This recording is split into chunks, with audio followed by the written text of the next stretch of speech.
Welcome back to another episode of Stacking Dennys. I'm Jordan McAbee of RotoBaller. My co-host Nick Giffen of the Action Network. We had a pretty exciting race at Michigan. Went on into Monday due to rain on Sunday, but it was Tyler Reddick that got to victory lane after a lot of action on the track. We saw Kyle Larson once again kind of spin out. Definitely spin out. Collected a lot of good cars with him. Bubba Wallace arguably had the best car in that race. He got collected in that. His day was ruined after that. Which, definitely was going to have some playoff implications with the cut line. But then Ross Chastain spun late in the race, which kept those two together in the points. Reddick gets his second win of the season after a overall very good restart and final laps by William Byron, who got a good final restart on the actual last restart of the race. I know I said restart like 5 times. Keselowski, he was having issues with his engine all day, though. It kind of cut out, and that's why I had to go back and watch this replay like 5 times. Keselowski, if Keselowski would not have had that engine issue where it was cutting out on restarts, Byron would have won this race, which I think would have been a disservice because once again, NASCAR. No, it would have been an amazing service. I had Byron 18-1. There's that aspect of it. It would have been a disservice to how good Reddick was, but it would have been an amazing service to my bankroll. Yeah. But to be fair, 18-1 is pretty good value for the guy who finished second. Absolutely, yeah. And we're getting to the playoffs. This is typically the point where William Byron gets out of his little summer slump. Ty Gibbs, another guy that broke out of his slump at Michigan, he came home third. Thought he might be up there contending for the win at the end of the race. Kyle Busch was a contender all day. Third top 5 finish of the season. First one since Dover. Only Dover and Atlanta for Kyle Busch to finish top 5 this year. He won a stage. Legitimate contender. Keselowski was up there. Buescher. Zane Smith and Carson Hocevar get Spire Motorsports their first ever 2 top 10s in the same race. Non-drafting tracks. Hocevar with back-to-back top 10s. Zane Smith has had quite a few top 10s here lately. Spire Motorsports definitely coming alive. Daniel Suarez gets a top 10, as does Denny Hamlin. Denny Hamlin was kind of junk all day, especially after spinning out there on Sunday during the race. He started from the pole, did not lead a single lap. Larson took it over early, and then Hamlin was able to rebound. A couple other guys. Real quick. You're talking about Spire's top 10s. Cory LaJoie has never had a top 10 on a non-drafting oval. Yeah. Zane Smith has had 2 in the last 6 races at Nashville and Michigan. And Carson Hocevar has had, I need to count them here. I need to find them in my my thing here. But Carson Hocevar has had Gateway, Richmond, Michigan, Texas, 4 top 10s at non-drafting tracks. So combined, the 2 rookies have 6 top 10s at non-drafting tracks, and Cory LaJoie has 0 in his career for Spire. Ever. And he ended up on his lid. Yeah, and that's another aspect, another news story from Michigan is Cory LaJoie. But I like Cory LaJoie, but I think it's very apparent why Spire Motorsports is moving on from him. They definitely have some great talent there. This season with Zane Smith, Carson Hocevar obviously is a dirtbag human being, but is a very good race car driver. He's been one of the most consistent all year. I retweeted a tweet earlier today about drivers consistency. Yeah, and Hocevar, he's always, this early in the season, he's been, about a 20th place car. Now, he's getting to where he's running top 15, top 10.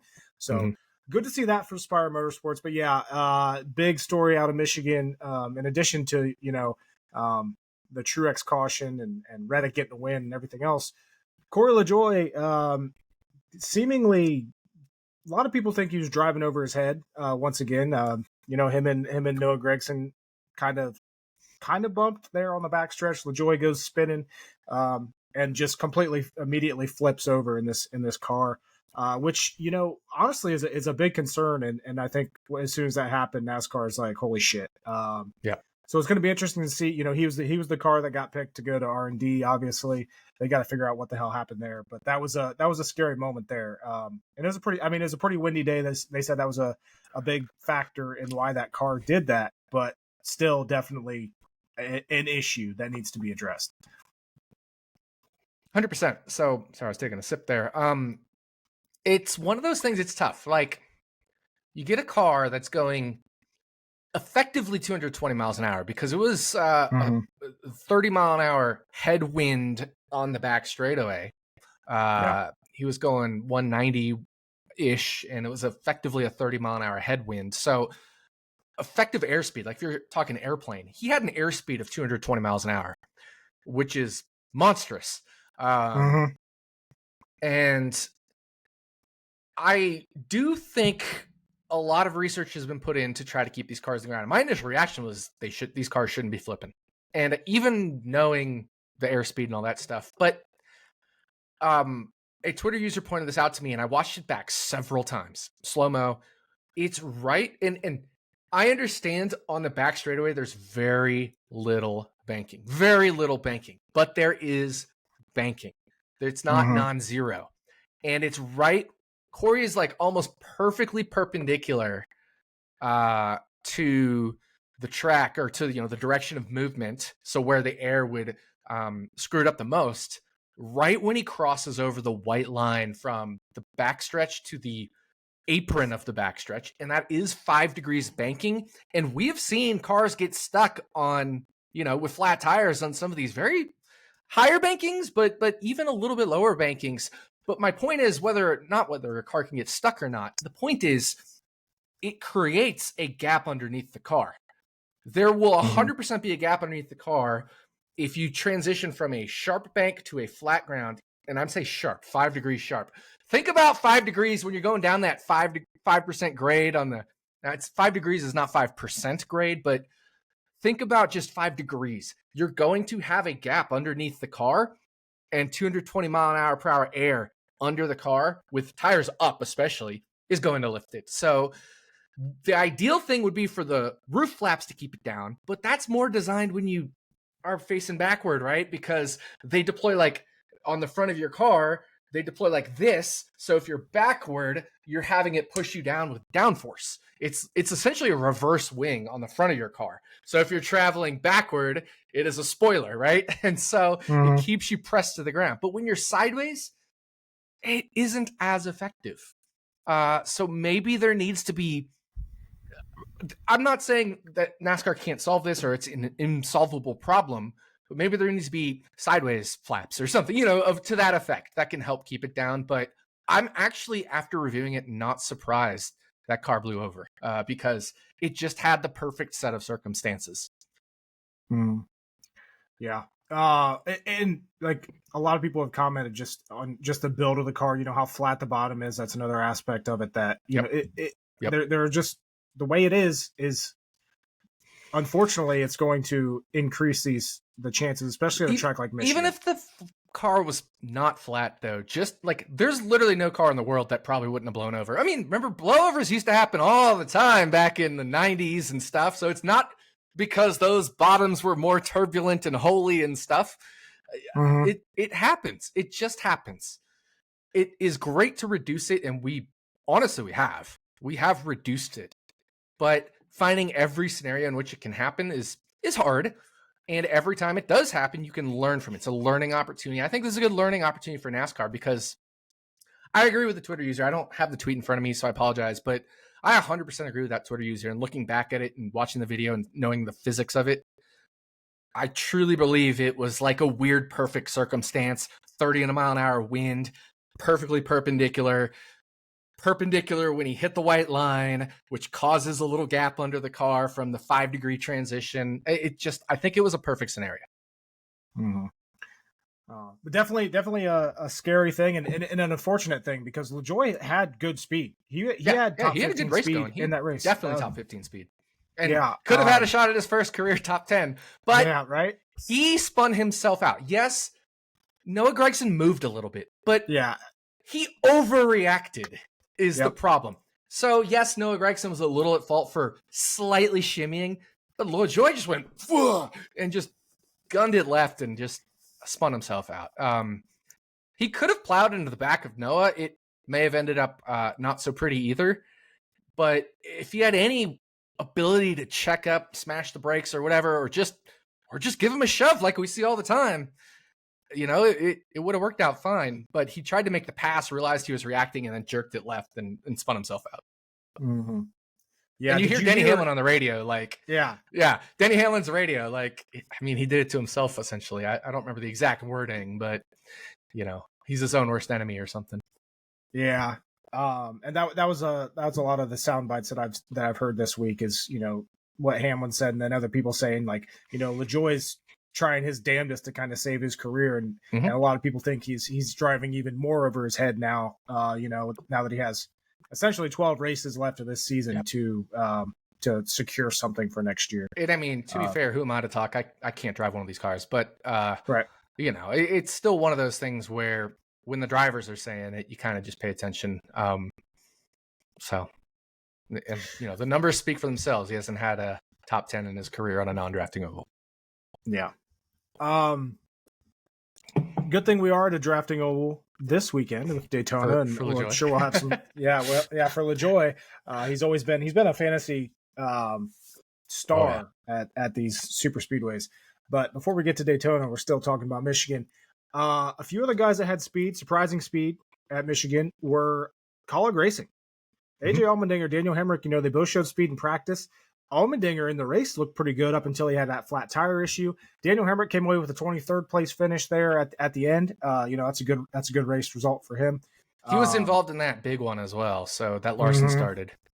So it kind of ruined his day. He wasn't as fast after that. Yeah. And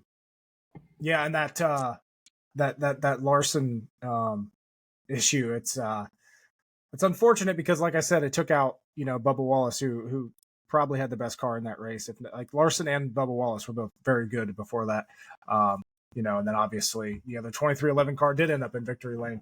Truex, another guy that had a shit ton of speed in this race, as he does always at Michigan, and once again had issues. So going back to the LaJoie caution, if you, I know you probably watched the clip of Hamlin, and his spotter talking when the flip happened. It took a full 6 seconds for NASCAR to throw a caution when a car was flipping on the fucking backstretch.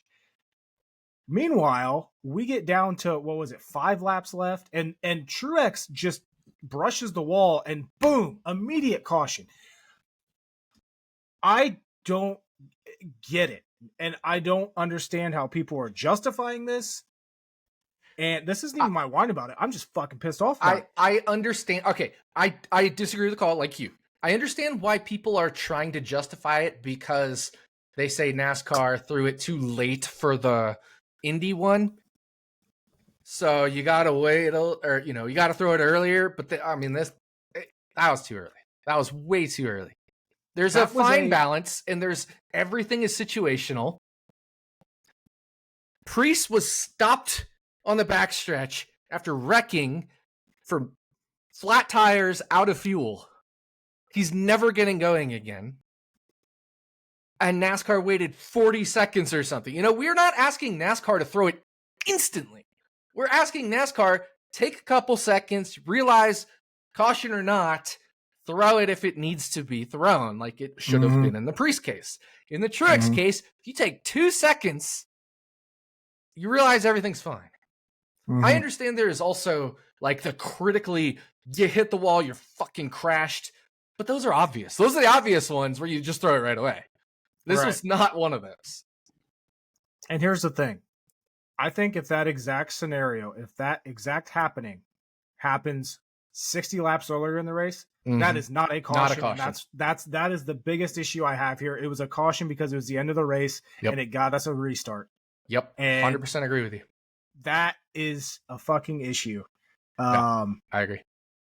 And that's just another reason I have beef with people that are justifying this, because there's no way you can justify that caution. None. Absolutely none.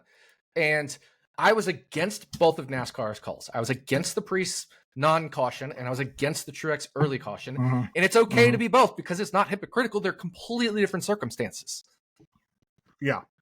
So NASCAR has just been blowing it lately on cautions. Honestly, they've been blowing it lately. And they waited 6 seconds on the LaJoie one. Let's talk about blowing it. That's when you throw instantly. Car on its lid, instant caution. 100% of the time, a blowover happens, instant caution. I mean, it was like 6 seconds, it doesn't seem like a lot, but when you have a car doing that and you still have everybody else going full speed, like I that watched is just it was an I think issue. I think they were on like side by side when it happened. And I Yeah. look and I see a car upside down. I'm like, holy shit. And it still takes 5 seconds to throw the caution. And I'm sitting here, holy shit, you know? Right. Yeah. It makes you wonder. And maybe that happening, got them to have their finger on the trigger a little bit quicker. I don't know. But Maybe, yeah. the stark differences between these two is just I don't get it. I don't get it. And I know I tweeted about it and someone said, well, they said there was debris. I was at the track. There was no debris on that track. They did not stop anywhere. They did not pick up any debris. They did not blow any debris off. I can tell you that. I was sitting there watching it the whole time. That's not the first time that's happened at Michigan. There was a debris caution at the other one of the other races that I went to up there. Yeah. Specifically a caution for debris, and there was nothing. They did not stop. The trucks did not stop. Nothing. So yeah, just stupid shit like that. A couple other things from this race. I know both of us were on Michael McDowell under 21.5 finishing position. He finished 19th, career best finish for him at Michigan, but mental note for next time. He is so bad at Michigan, there's no way I'm betting that again. Yeah, absolutely. It was a bad bet, and I got lucky, which I'm very thankful about because I've been so unlucky this year. But it was a bad bet. He was not good. And I had under 22.5. You said under 21. I think you had 22.5. Whatever it was. But yeah, it wasn't good. It wasn't good. Just shockingly bad. And I don't know what it is. Part of it could be they're pulling the reins on him for switching from Ford to Chevy. So Ford, that he might not be getting tier 1 support anymore. So if we're talking tier 1 support, you kind of got to look at Todd Gilliland from that team more so than Michael McDowell. And that was a really good point that Stevie made to me on Running Hot. So that's also something we need to think about going forward for the rest of the season. Maybe not on road courses, maybe not on super speedways, but anywhere else, you got to think about the fact that Ford's probably pulling tier 1 support on Michael McDowell. But I will note just overall, like Michigan, that's his only finish better than 20th ever in his career at that track. You look at his driver ratings, they're in the 40s now, 7 of the last 8 races. He had one 68.8 driver rating, and then the other one, the 9th race ago, was 52. Like, he's just so bad at this racetrack. And again, I did not expect him to be that bad. Like you said, we lucked out. That was a very lucky result to win that bet, but definitely didn't deserve that one. Suarez was another one. I had him under 17.5 finishing position. He ended up 8th. He didn't really have that great of a car, though. I wasn't real happy with that bet either. So it is what it is. Let's see here. That gets us to the point standings. And we have a new points leader. Regular season points leader is now Tyler Reddick. We talked about it. We've talked about the last couple weeks that we said probably 2 weeks ago, I think, like, we started questioning, like, how much of a contender is Tyler Reddick for this championship? Now he is firmly at most sports books, right up there with everybody else. We got like Larson, Bell. Those two are definitely the favorites. We got Hamlin up there, but now Reddick, he's as low as I think 5-1 at some books. He's still out there at 7-1. At some of the smaller books. Where would Reddick have to be right now for you to bet him to win the championship? I probably like 7 or 8. Yeah. I know last week I said double digits, and then definitely at 12, maybe at 10. So shorten that a little bit. Like definitely at 10, maybe at 7 or 8. You know. Mm-hmm. Yeah, and this has been the quietest. Like, he's having a great season, and it's been quiet. This is only his second win. But I want to make a really interesting comparison when you're done with your thought. I'm not trying to interrupt you here. Okay. He leads the series in top 10s and top 5s. Top 10s, he has 17. Next closest is Byron and Bell at 13. Yeah. He leads the series with top 5s at 11. Next closest is Hamlin with 9. Larson has 9 as well. Those are already both career highs for Tyler Reddick. Yeah. We're only 2/3 of the way through the season. That's how good of a season he's having. like I said, leading the points. Playoffs set up really well for him to make it. I think if Christopher Bell gets to Phoenix, I think he's going to have the car to beat for sure. That 20 car is so good on short flat tracks this year. I think he comes out with a rocket ship.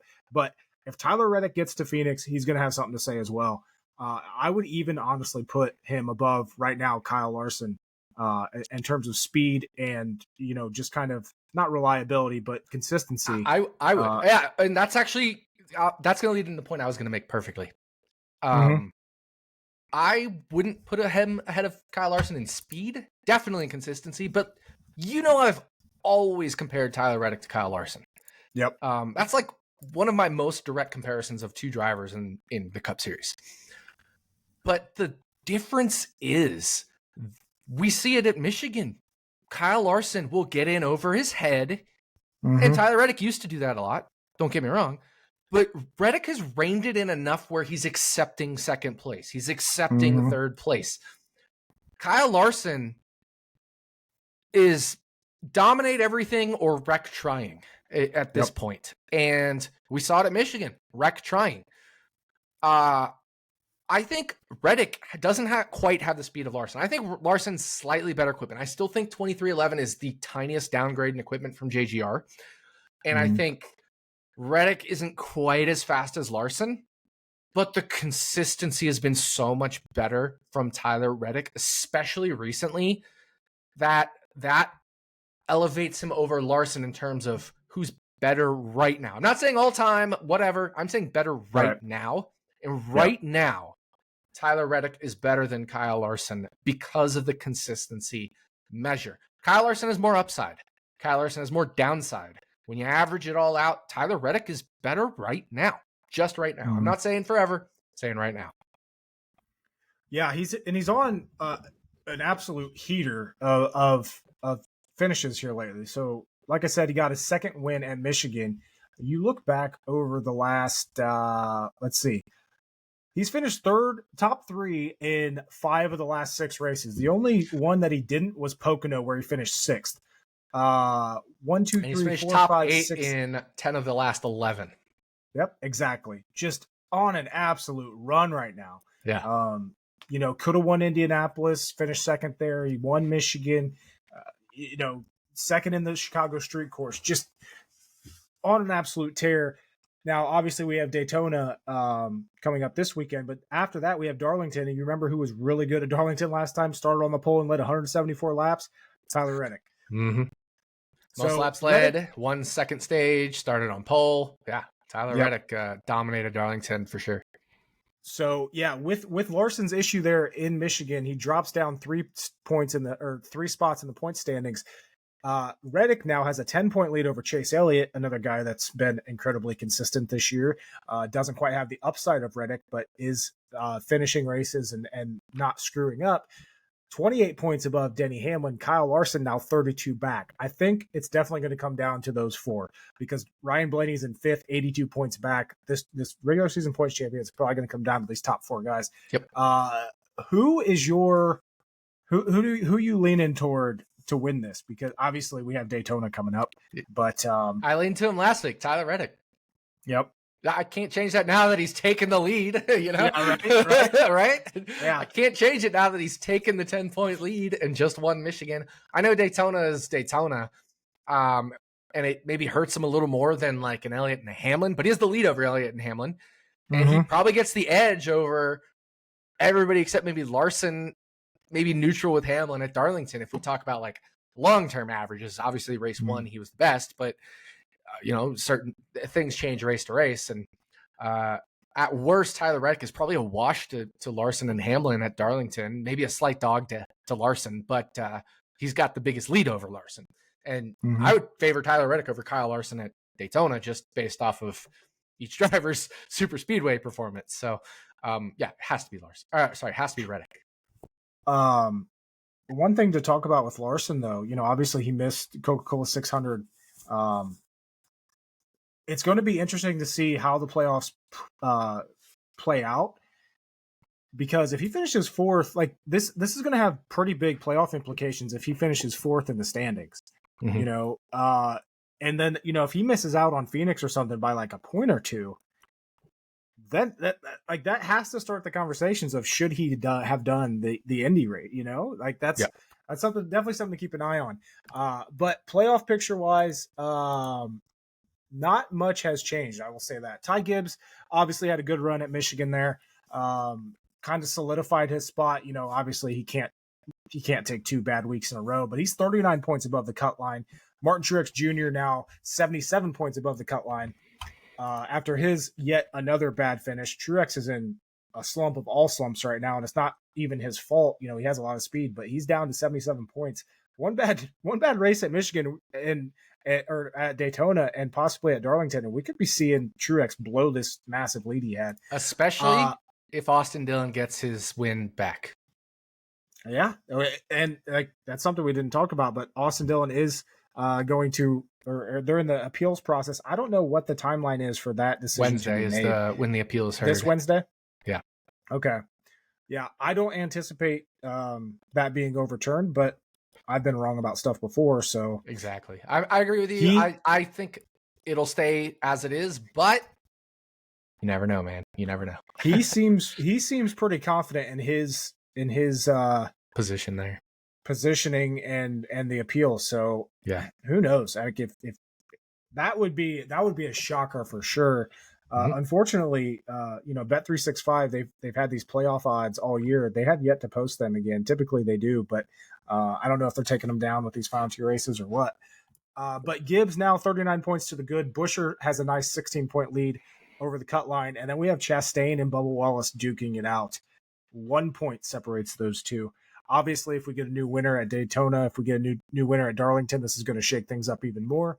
But right now, it's coming down. That final spot is between Chastain and Bubba Wallace. Obviously, Buscher, Ty Gibbs, maybe even Truex could fall down there, with a bad race here at Daytona or Darlington. Kyle Busch too far back, probably to point his way in. Like I said, he almost won there at Michigan, but now he's probably going to have to win.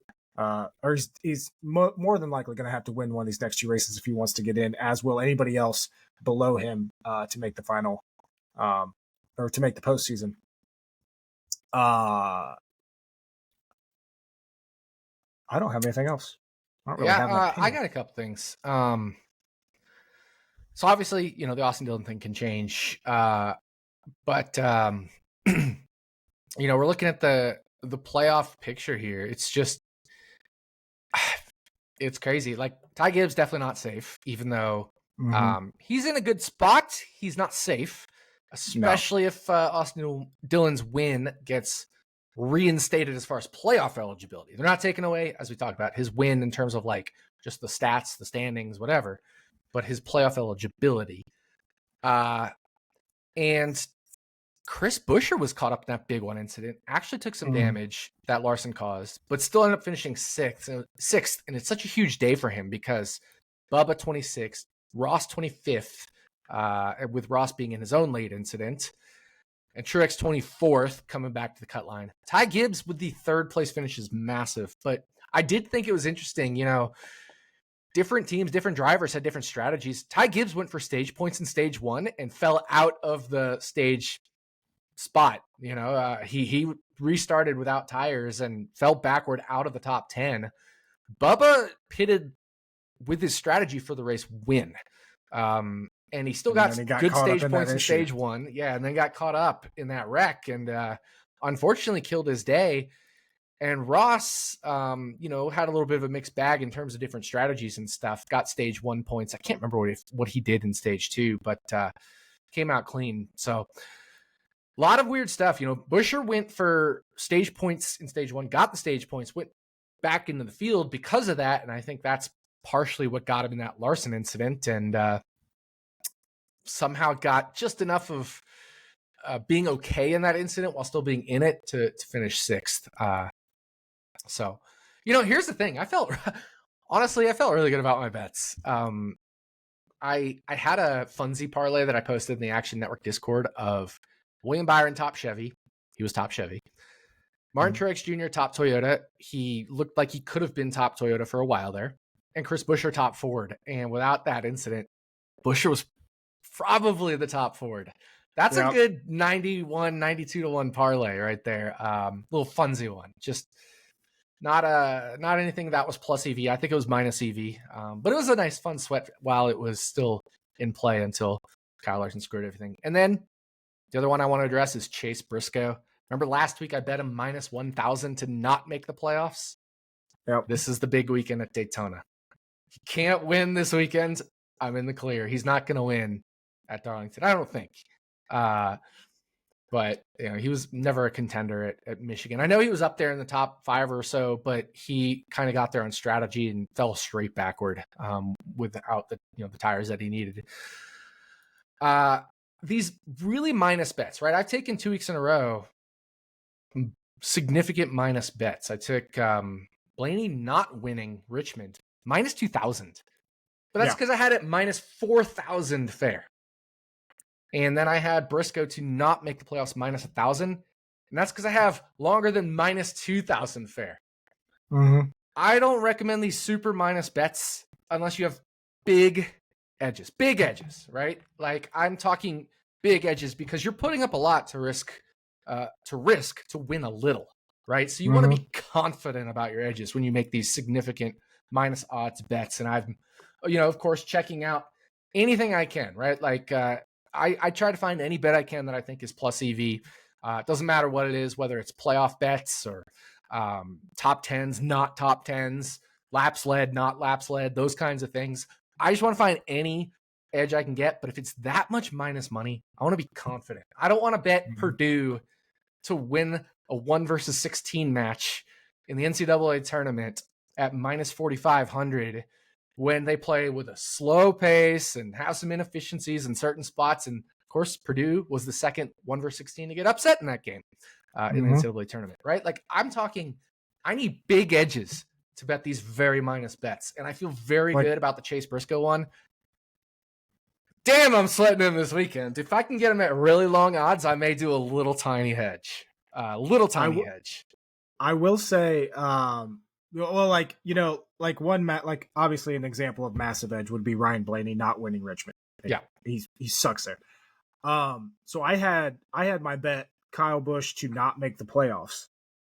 From earlier this season, it was minus 150. I put 300 on it to win back 500. They offered me a cash out of like 445, and I took it before this last Michigan race. And I'm so glad I did because I would have been, I would have been like, oh my God, this isn't going to hit, because Kyle Busch had speed at Michigan. So I'm glad I cashed that out, even though I still don't think he's going to make the playoffs. I'm more than happy to take that profit. And, at this point, like for me, I'm just looking for that Chase Briscoe hedge. Like whatever the longest odds I can get for him at Daytona is purely going to be a hedge. I'm probably not going to track it in the Action app because I don't want people to tail it if I don't think it's like that plus EV, but it could be a small hedge. Now, I'm not counting. So I took Bubba Wallace minus 225 over Austin Dillon this weekend, this past weekend, I should say. And of course it didn't hit because Bubba got caught up in the Kyle Larson wreck. But what's the probability Bubba Wallace gets in a wreck? You can use basically long-term DNF rates for, let's say, average drivers, and it's lower than his, the minus 225 by quite a large chunk, even at a track like Michigan. He just got really unlucky. He was right behind Kyle Larson.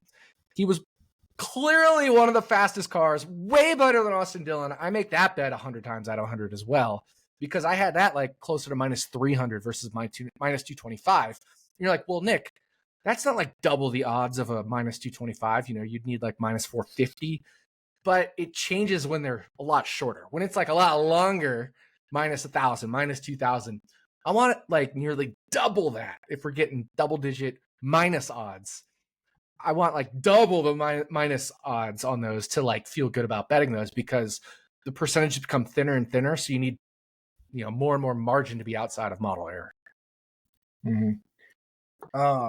And that's another aspect of betting, like shit happens. Like absolutely, Richmond happened, Logano versus Blaney. I would have bet all my money on it, and it didn't hit almost every time.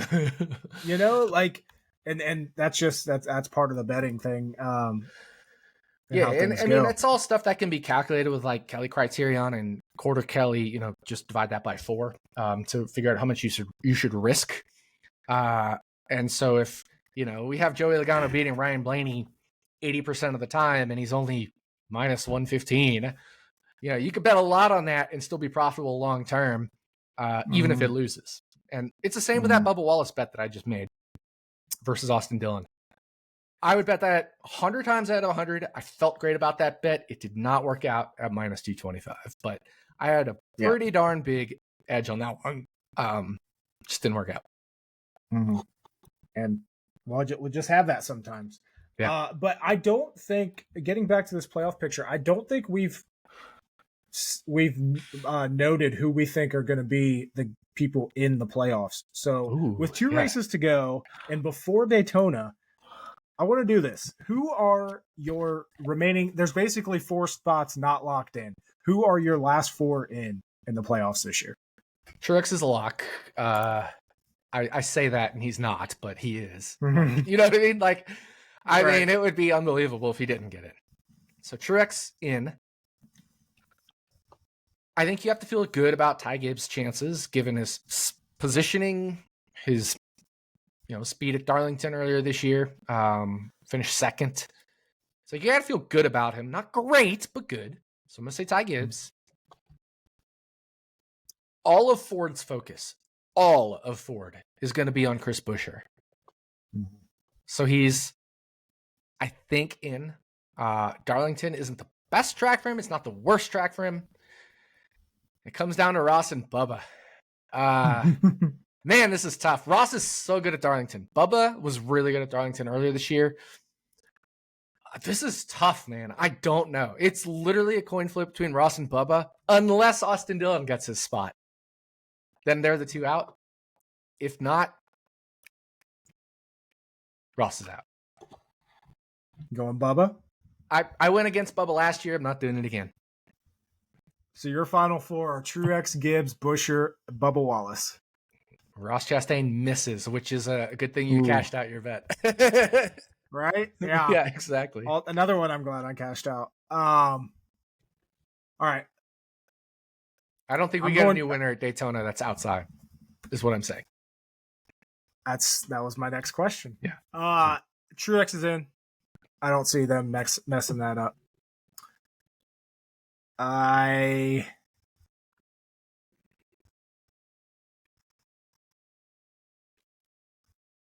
think Buescher's in. And I think Bubba's in.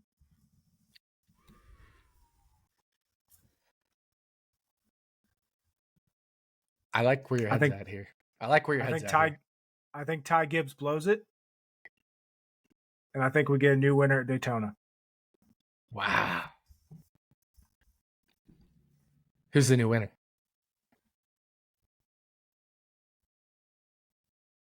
Don't say Chase Briscoe. Oh, Jordan Jiggs, Chase Briscoe. Exactly right. Oh, as I'm sipping my beer. If you're only audio, right. I was like drinking my beer when that thought came to me. That's probably going to be the best sound clip of all time. Oh man, Jordan Jiggs, Chase Briscoe. I probably sound so dumb. That's funny. Part of me wants to say Austin Dillon. God, pulls it. It's like for the plot. He has two avenues here: the overturn or the win at Daytona. I'm going Austin Dillon.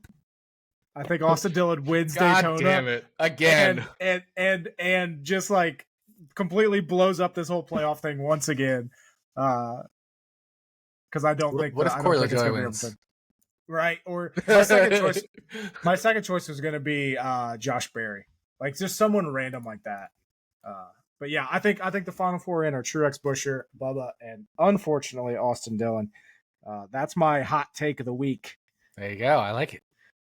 Oh, I'm rooting for chaos. I'm rooting for so much chaos. Oh, me too, dude. Me too. Oh yeah. How can you not root for chaos? Yeah, and we'll get to that in a little bit. But first, you got anything else on these playoffs standings? No, it's going to be awesome. It's going to be fun. 2 great races to end the regular season. Got Daytona, which is pure chaos, and where anybody can win, basically, especially these days with the next gen era. I mean, I know this sounds silly, but like Parker Retzlaff hung with the end of the field at Richmond in that MBM Carl Long car. He literally was right at the tail. It's not like he was 2 seconds off the pace or 1 second off the pace. He was he never really gained spots, but he was a fraction of a second, like literally at the tail end of the field, in contact with the car in front of him. So if they can do that at the super speedway, I mean, anybody can win this race. Yeah. BJ McLeod can win this race if he has the right push. Is it going to happen? Obviously not.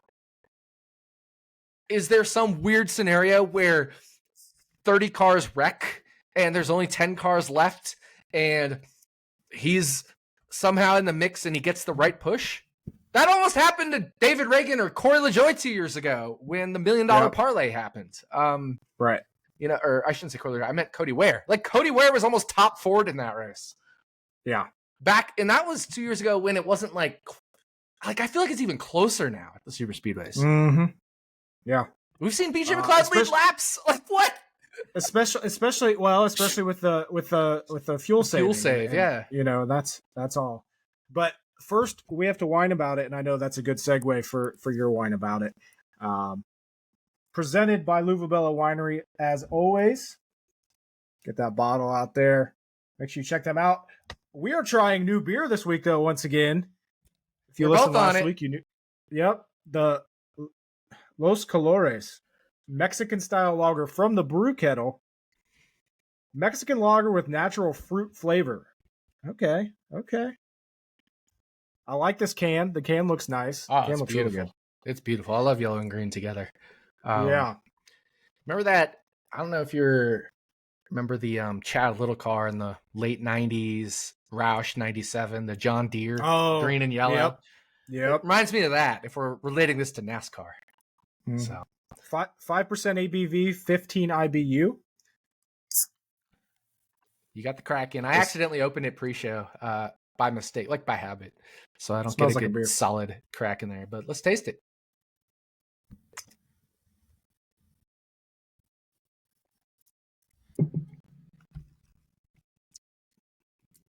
I have thoughts. I'm not getting the fruit. I am a little bit. And maybe it's because I'm used to Mexican beer because I drink Tecate all the time. I was going to say, yeah, you always drink Tecate. It is a little more fruity than your classic Mexican beer. It has a little bit of, I don't know how familiar people are with the various Mexican beers. Like I love Tecate, but it's Tecate with a lime is incredible, but just Tecate by itself doesn't quite have the fruitiness. It's still really good. I love it. Nice and crystal clear. People love Corona, but Corona to me is like really light, like even lighter than Tecate. Just Corona regular versus Tecate regular. Corona is lighter. Modelo has a nice flavor, but it's not like fruity forward. Pacifico is good. I would put it kind of between Modelo and Tecate. This to me is more like something called Sol, S-O-L, which is a Mexican beer. Has a little bit of a fruit flavor, although this is a little tiny bit heavier than Sol. Sol's a little lighter, but it reminds me of that, and I love it. I can definitely taste the fruit in it, though. So there's your experienced Mexican beer drinkers review of Los Colores from the Brew Kettle. Yeah, Brew Kettle, as always. It's good. I like it. Probably wouldn't be my first choice for a beer. Exactly. But if I'm sitting there and I want to try and I want to have something different for, sitting there watching a race. Especially summer in the pool. Like this is a summer pool beer. That's what I was just about to say. Like hot. If you're on a boat, if you're out in the sun, yes, this is a very good beer. Absolutely. Yeah, very enjoyable. Yeah. I mean, I'm about half done already. I know, me too. I can't stop drinking it. But let's get to your wine about it. All right. So I didn't really have a wine about it, and it kind of came naturally today. because, Jordan, this is the race that 2 years ago, a Stacking Dennys listener hit the $1 million NASCAR parlay. I am pulling it up here. It was, I'm trying to figure out which drivers were in it. It was a top 10 finishing position parlay of David Reagan, Landon Castle, BJ McLeod, and Cody Ware. Cody Ware is 20-1. 4 drivers. Yeah, 4 drivers. Cody Ware is 20-1. BJ McLeod was 20-1. Landon Castle was 15-1. David Reagan was 9.5-1. You and I kind of alluded to these guys on the podcast, how I was talking about how Ware, BJ McLeod are correlated. You said you like Landon Castle at Super Speedway. I did too, for sure. Always like David Reagan at Super Speedways. So these guys in the back were correlated because when things happen at Daytona, it wipes out either the front or the middle of the field. It can wipe out the back of the field, but that also makes them correlated because they get wiped out in the same way. But when it wipes out the front or the middle of the field, these guys that are riding, they literally ride in the back the whole time. Mm-hmm. They brake when they see the wreck in front of them, and they avoid it. And so when 20 cars wreck in front of them and they avoid it, they gain 20 spots. And now they're almost a coin flip to finish top 10 when this happens. I'm not saying it happens every time. I'm saying when it happens. And it came to fruition 2 years ago. Those 4 finished top 10.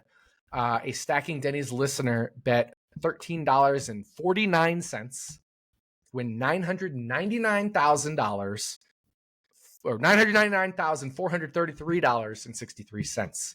So basically $1 million. You know, if they had bet 1 cent more, it would have gone over the million, and that's where FanDuel capped them. After that, parlaying top 10s were dead. You couldn't do it anymore. You couldn't do it on any book, anywhere. This year, DraftKings has allowed top 10 parlays once they brought that back. I think it was a handful of races into the season. It wasn't right at the start. So we didn't get it for Daytona. We didn't get it for Atlanta. We didn't get it for Talladega. It was after that, DraftKings brought back top 10 parlays. It may have been around for Talladega, but I think I remember specifically saying, like, I didn't want to do it here because I didn't want to blow things up. I want to save it for Daytona. And that's the whole crux of this. I'm getting flack on Twitter from Joe Alt3. And I don't like to call these people out typically, whatever, but I'm just putting it out there. I'm directly responding to it. It's already on Twitter that I said I was going to address this. So Joe Alt3 came into my mentions when I was talking about this and said, well, these top 10 parlays have been here all year, because I was replying to somebody about how they're resurrected from the dead today. He's like, well, they've been here all year. And I said, I know, it's been all year, which includes today. And this is my exact wording. I know, it's been all year, which includes today. I've kept it on the DL because I wanted the edge on this particular race. Now, on the surface, it sounds selfish, but it's not selfish. This is literally what I'm doing to help people as much as possible. If I blew up the top 10 parlays earlier this year, because there's many races where they've been recorded. Think about Nashville. And there's a user in the Action Network Discord that hit Daniel Hemrick and Zane Smith top 10 parlay at Nashville because of all the chaos and craziness that went on, the fuel mileage. If we blew this up earlier, they would be gone for this race because they're gone now. And this user's issues, Joe Alt3's issue, is the fact that they're gone now. They wouldn't even be available if I'd blown them up earlier in the year. That's why I kept it on the DL, because I wanted to save this for the race with the most edge, the one where it's most correlated. And I wanted to give people a chance to bet $5 to win literally 6 figures, life-changing money. Life-changing money by betting $5, which is massively plus EV, massively. And the user admits to it. They even say, you haven't been playing a plus EV parlay all year? Well, first of all, I have made a couple top 10 parlay bets this year, but I kept it on the DL, as I mentioned, because I didn't want to blow it up before the biggest one. Yeah, if you play some top 10 parlays earlier this year, they're plus EV. in certain spots. And I know some Action Network Discord users did, even without me prompting them. So people have recognized it's plus EV. But I didn't want to blow it up before the biggest plus EV event of the season, right? I didn't want to do that. Sure, it's great to have a pretty significant edge on something, but what's it going to do if you win $1,000, $2,000 on a $5 bet? What if you win $100,000 on a $5 bet? Yep. For a 4-person parlay instead of $1,000 on a $5 parlay for a 4-person parlay. That's literally all it is. I was trying to save it to help the most people have a shot, a chance. It is a lottery ticket at life-changing money. Do you think I'm not gonna help them? You're annoyed with me that I blew it up for this race? I'm not annoyed with me that I blew it up for this race. It was gonna get blown up anyway, Jordan. You know, this was a big deal 2 years ago. Darren Rovell, who used to work for Action Network, wrote about this exact parlay. That dude has multiple millions of followers on Twitter. People remember this. This parlay was not going to be available very long. So I still get like likes and mentions from my tweets about this parlay. Yeah, absolutely. This was my #1 most viewed tweet of all time. Whatever the engagement is, there's like views and engagements and things of all time. And I've been on Twitter since 2000, I think like 11, not on the RotoDoc account, but I also had a previous account as well that I don't use anymore. I started the RotoDoc account in 2014, but in a decade, it is my most seen, viewed tweet ever. This was not going to last all week. So I tracked it in the Action Network app because I thought it'd be fun. I linked to an Action Network article about it because I work for Action Network. It's my job to drive traffic to the company. That's my job. Right. And I do take a little bit of umbrage with the use of tout, because tout implies you're getting money for this. I'm paid by Action Network, but I'm not. Every single one of my picks are free. Every single one of my bets are free. I either post them in Discord or track them in the Action Network app, all that stuff. It cost you $0 to be able to get this bet from me if you were in the Action Network Discord, if you followed me on the Action Network app where I have 22,000 followers. I was trying to do the thing that would help the most people with the smallest investment with the biggest edge. So yes, I slept on it all year intentionally so that I could give a lot of people who can't bet the same amounts that I can bet. They don't have necessarily the same bankroll or the same edges that I do. And there's nothing wrong. That's not a brag. That's just saying, like, I wanted to help as many people as I could have a shot, just a shot, a lotto ticket, a very plus EV lotto ticket at life-changing money, right? Like, if you're playing the Powerball when it's like slightly plus EV versus when it's really plus EV, it's better to play when it's really plus EV. Now, obviously, there's a little difference in that it's not like when you say you're playing it, the Powerball goes away. But you get the idea. Like, I didn't want to ruin it before it got to that point. We're literally playing the Powerball now because we let it get to that point. Otherwise, we wouldn't have had the opportunity to get that point if I blew it up several weeks ago, several months ago. That's it. That's literally it. I don't feel bad about sitting on the top 10 parlays for 3 months. And I think you and I even alluded to them on this podcast before. So it's not like it hasn't been out there. Other people have had the chance to bet it. It's not like I'm hoarding information that nobody knows about. Everybody has had the chance to bet these for months. That's it. That's all I got. What it comes down to, just looking at the tweet exchanges between you two, he's mad because he wasn't able to bet it before they took it away. Yeah. And that's now, to be fair, I deleted a bunch of tweets to him because when people piss me off that much and I want to have nothing to do with them, I just delete it. I didn't delete anything I wouldn't have kept. I'm just like, look, I don't want this guy to. I'm not the most mentally like confident person. It's always been that way. You can come at me for that. I'm fine. I've already known about that. I just delete it so it's out of my mind, out of my conscience. So I deleted him and blocked him, and then I quote tweeted him, and he's like, oh, he unblocked me to quote tweet. No, you can quote tweet somebody even if you block them if they haven't blocked you. So, but yeah, it's just one of those things. Like I deleted some tweets, including the tweet that I quote tweeted of him, and he took a screenshot of. But the only tweets I deleted were like, you could do this before today. I kept it on the DL. Why are you really pissy? Like, those were the only tweets I deleted. Right. And like I said, if he would have got the bets in, I don't think the comments would be made. And that's just, Maybe they would be, but it doesn't matter. Like, I don't feel bad. It is what it is. I don't feel bad that I slept on it for 3 months. That was something that was widely available to everybody had they wanted to do it. And there's people that have been top 10 parlaying a lot of the year, including myself. But I didn't want to spoil it because I have a big following. I move lines. I've been moving lines for years. And I've been shutting down, and you too. I'm not saying just me. I'm just saying this is involving me. That's why I'm talking about me.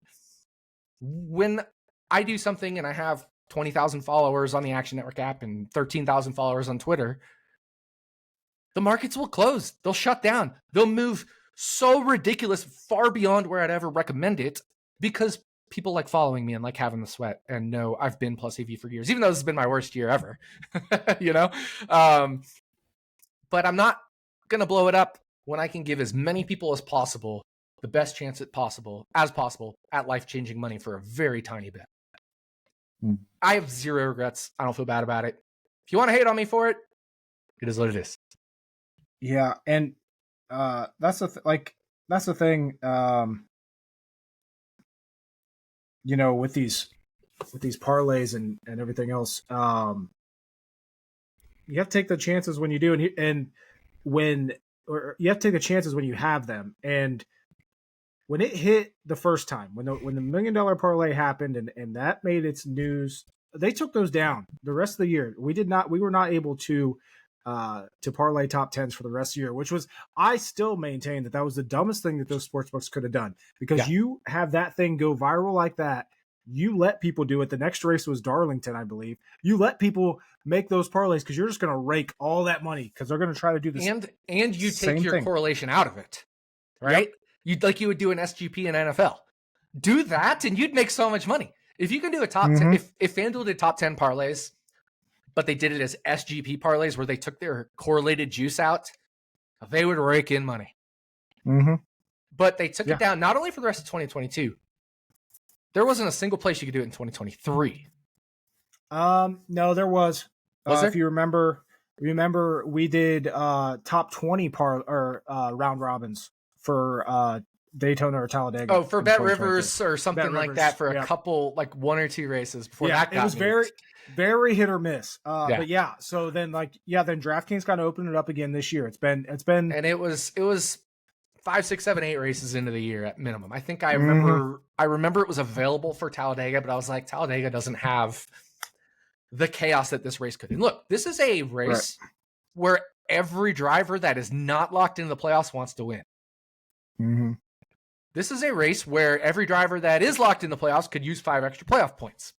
This is a race where rain is in the forecast, which caused a 20-car pileup in the $1 million race. This has all these circumstances for it to be, and again, the guy who is mad at me about this is even admitting this is a massively plus EV bet. So why wouldn't I save the biggest massively plus EV bet of the year to tell people about it for now?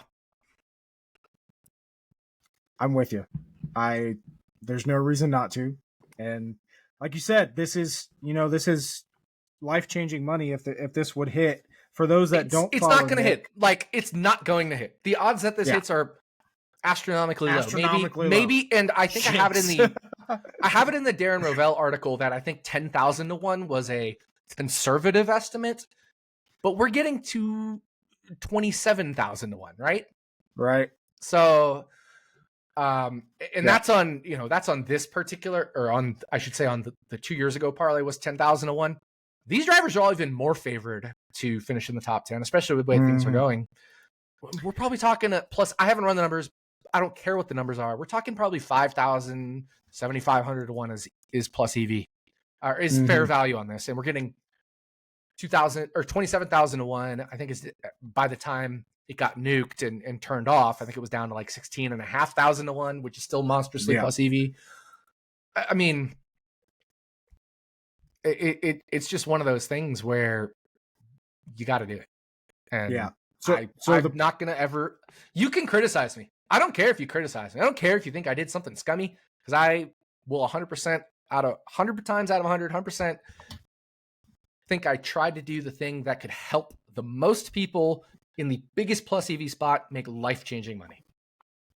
Yeah, if anybody uses the word scummy to describe that situation, I'm going to have some words as well, even if I'm not involved, because it's not scummy at all. It's that would be an absolutely ridiculous way to describe that. And I honestly wish more books would open this up, because I was just browsing top 10 lines.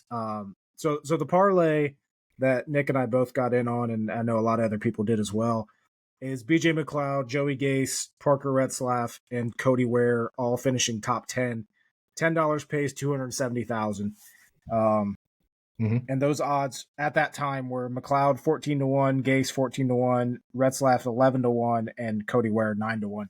There are some books that have like McLeod and those other guys at 20, 25 to 1. And that's why I'm like, I almost want to send them a message and be like, let me parlay top 10s. Just to see if they'd let you. Yeah. Well, and here's the funny thing. I haven't run every number yet, but I don't care. They may be minus EV on the individual odds, but the correlation pushes them over. So I might not even bet them individually. I don't know. I haven't run numbers yet. I haven't bet a single one of those top. So when I did the parlay, I did the full 4 driver parlay. I did all combinations of those of 3 of the 4 drivers there, which is 4 combinations. I bet $10 on those in terms of like 3-way parlays. And I bet all combinations of the 2-way parlays. All we need is 2 of those drivers to hit a top 10 on a $10 bet to make more than $1,000. I think the smallest number, even after DraftKings had reduced the odds, was 107 to 1, which means on a $10 bet, you'd be making $1,070 to risk $110 on the full parlay. You're basically profiting $1,000, especially if you got it on the earlier odds. You're profiting $1,000 on a $110 bet. So all you need is 2 of those drivers to hit. So there's all you need to do, one of those 2, and they're correlated. So even if I don't like them individually, the fact that DraftKings wasn't taking the juice out of the correlation elevates them above their individual value. So even if they were individual minus EV bets, the parlay is plus EV thanks to the correlation. I know it's hard to explain, but I tried to explain it best I could, where like the whole field wipes out and they just hang out in the back, and then suddenly together they have an opportunity to finish top 10. And like you said, it's not that wild to think that this could happen. Like, the chances of it happening, very low. Like, this is vastly overwhelming, probably not going to happen. But it is not, one, like you said, rain is in the forecast. We could definitely see rain come into play. Not to mention, their stakes are so high in this race. All it takes is one wreck at the very front of the field of, like Keselowski spinning out the current leader and it wiping out 20 to 25 cars. The guys at the back are running so far behind the field that they have a higher chance of missing the wreck, which then would elevate them to potentially finish top 10. That's all we need to happen. Like I said, it's by no means probable. It's by no means are we walking into this race and being like, oh, this is going to hit. I'm banking on this. But is it something fun to sweat? Absolutely. And I'm going to bet that, like you said, every single chance you get. And I didn't take any information that wasn't already out there. You've been able to bet T10 parlays all year. I just didn't spread it out there so that we had this opportunity. If I had spread it out there, we probably almost surely would not have this opportunity, and you'd be getting mad at me that I ruined this opportunity 2 months ago, right? And if I don't give it out this weekend, then I don't get to help a bunch of people. And it would have been gone anyway before the end of this weekend because people remember this. This went viral. I guarantee you somebody else would have remembered it, sent it to all their friends. Betting groups would have been in on this. I already know betting groups that were thinking about this, and it would have been over. So I'll take the heat for it. Sure. I'm glad to take the heat for it. I'm happy to take the heat for it. I don't feel bad at all. One bit. None. That's my whine about it. And I'm right there with you. I'm on your side for sure. There's no... I feel like the reaction from what's his name was... I understand why he's frustrated if he didn't get any bets in, but... Yeah, exactly. It's bitter. My whine about it. There's so many things I could bitch about right now. But I'm actually going to. So a friend of mine and I decided to go to the race on Monday. Spur of the moment, last second. I was like, "Fuck it! If we can get tickets, let's go." It's a 2.5 hour drive for us from here. It's straight up one highway. Like, it's a super easy drive to go to Michigan. I don't mind going to Michigan. I didn't have anything to do Monday. He took off work. We got drunk Sunday night. We actually didn't walked home from the bar. I got home at 2. I woke up at 7. Still drunk, but we took off for Michigan. Had a hell of a time. My whine about it, though, is every time I've gone to Michigan, one of the best things about that track has always been it's always been super quick to get in, super quick to get out. Like they've always had traffic down to a T. Mm-hmm. And logistics wise, I understand I went on Monday, but I was reading on Reddit and Twitter that there were also issues on Sunday. Yeah. And I'm just, why do organizations and people find the need to try to fix something that's not broken?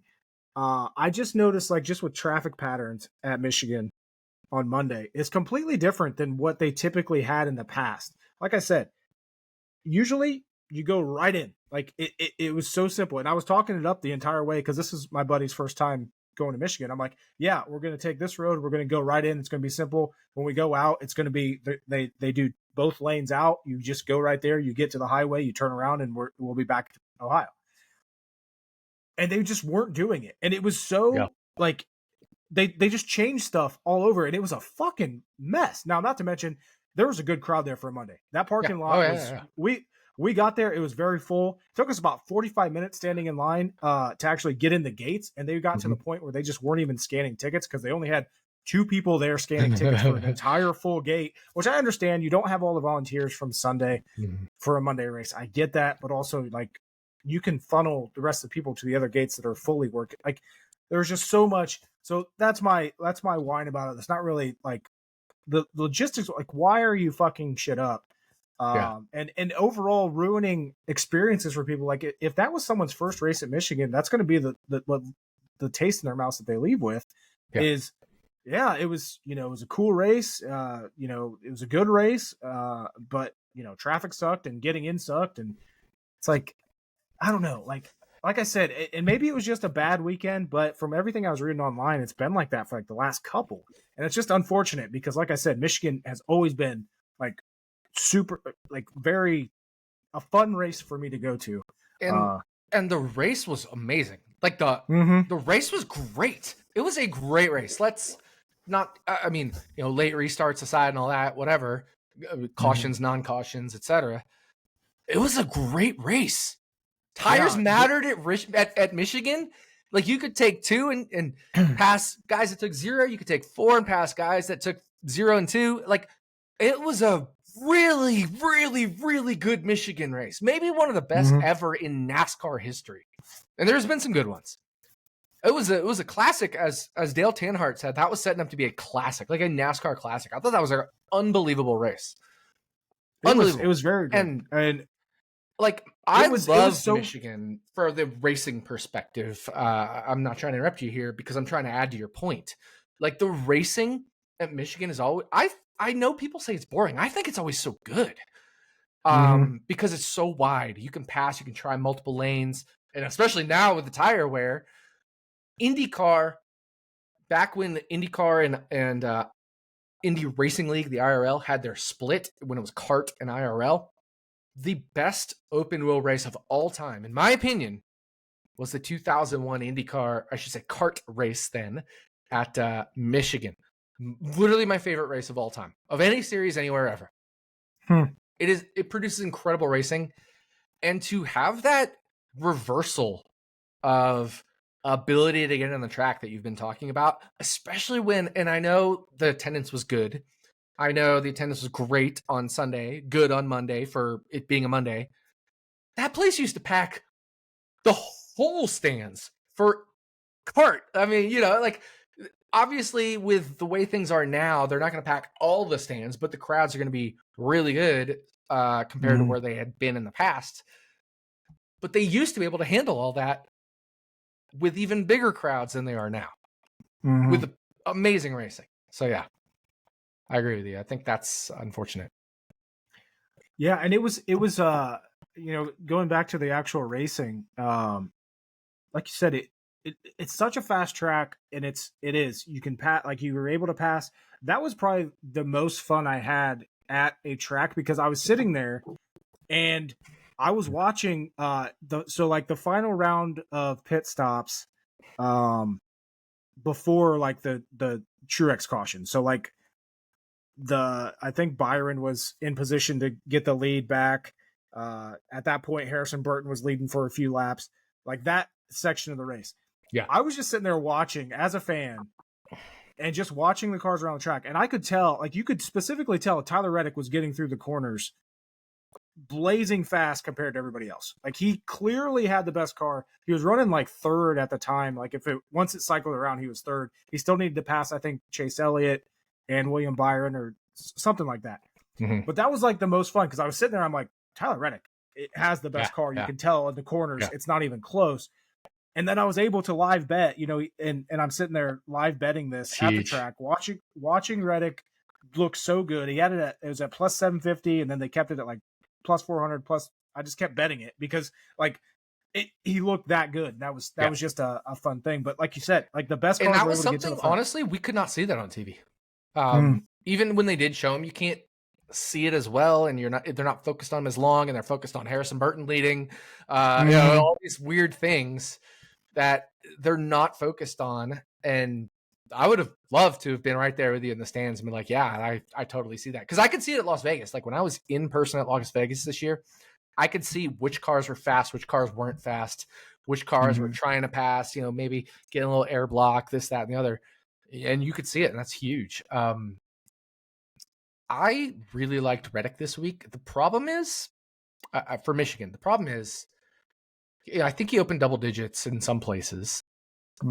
I didn't get to anything until Tuesday, right? And by then he was plus 650 or something weird, right? It's like I can't bet him. I just can't. And he never ended up long enough over the weekend, and then I didn't end up live betting him. So lost money, but I mean, I still felt good about my bets. Ross had massive speed, closed 12, 14, 16 to 1, and I got him 44 to 1, 45 to 1. Yep. William Byron finished second. Ty Gibbs finished third, and I had him 22 to 1 from running hot. Like, it's been that year, Jordan. Finish second or third, or I have the winning car who loses in overtime. Yep. Who's leading in overtime or the white flag or something. Blaney running out of fuel. Byron definitely should have. Yeah, exactly.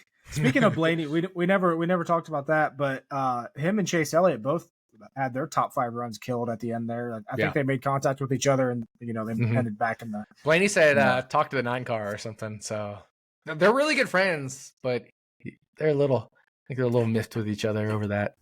I'm sure it's all settled now and fine, but in the heat of the moment. Right. All right, but we are on to Daytona. Like you said, we have some fun parlay bets going on this weekend heading into it for top 10s.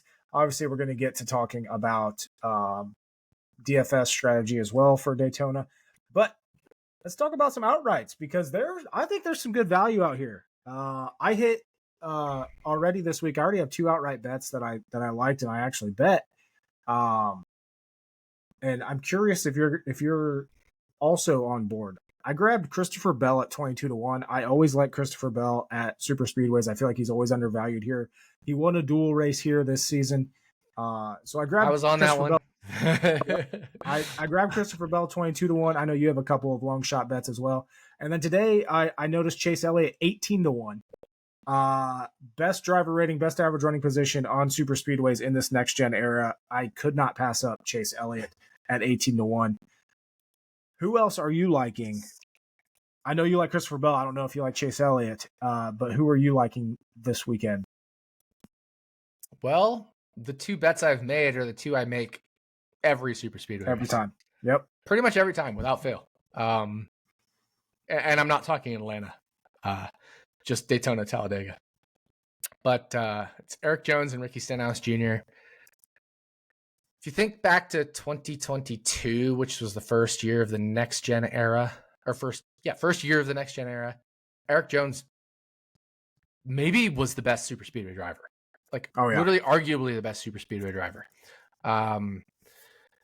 And he's always been a guy that just finds his way to the front. Even earlier this year, he was pushing Stenhouse. The 2 of them together. Jones didn't lead a lap earlier this year at the Daytona 500, but he rode in second, pushing Stenhouse for 30 laps or something like that. I need to look up how much Ricky Stenhouse Jr. led at this earlier Daytona 500, I think it was. But I remember Eric Jones pushing Ricky Stenhouse Jr. for a recent super speedway race for a lot of laps. It was 14 laps led at Talladega, I think it was. Yeah.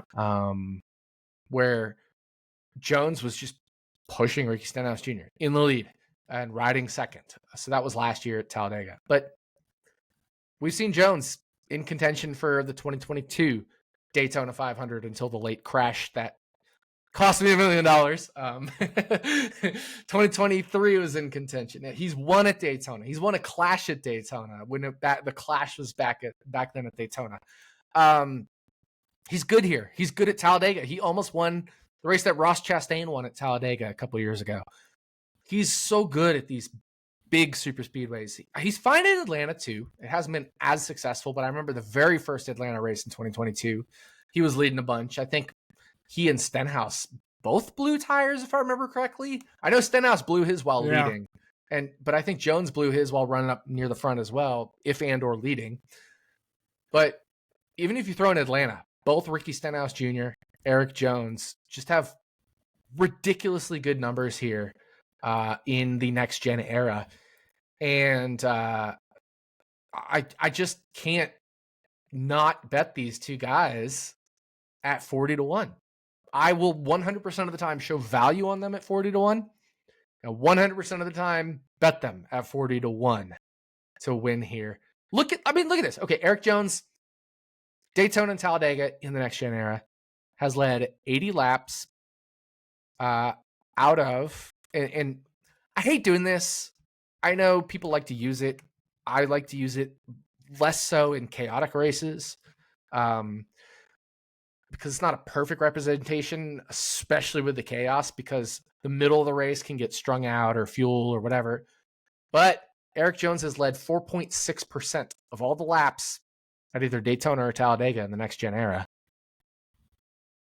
And he's 40-1, which is 2.5%. So I'm not going to sit there and do that if it's like a small edge, like 12-1 on a like 12-1 bet, and he's led 10% of the laps, or I don't know. I'm maybe getting my numbers backward, but you get the idea. It's the same thing with like betting minus odds. I'm not going to sit here and bet somebody who's 15-20-1 when, you know, they've maybe led 14-1 or 18-1 odds worth of laps led, because a lot of that doesn't really express the randomness. But when it's like nearly double, yeah, I'll take a shot on Eric Jones. And Ricky Stenhouse Jr. is a little different. He's only led 40 laps at these 41, I should say, at these tracks, and Eric Jones led 80. But Ricky Stenhouse Jr. is a guy who's either going to win or finish last.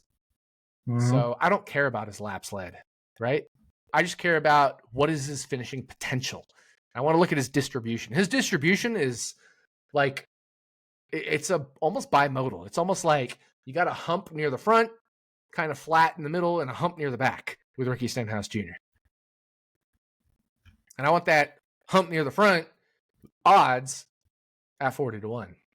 These are two guys that need to win to get in the playoffs. So they're going for it. Yep.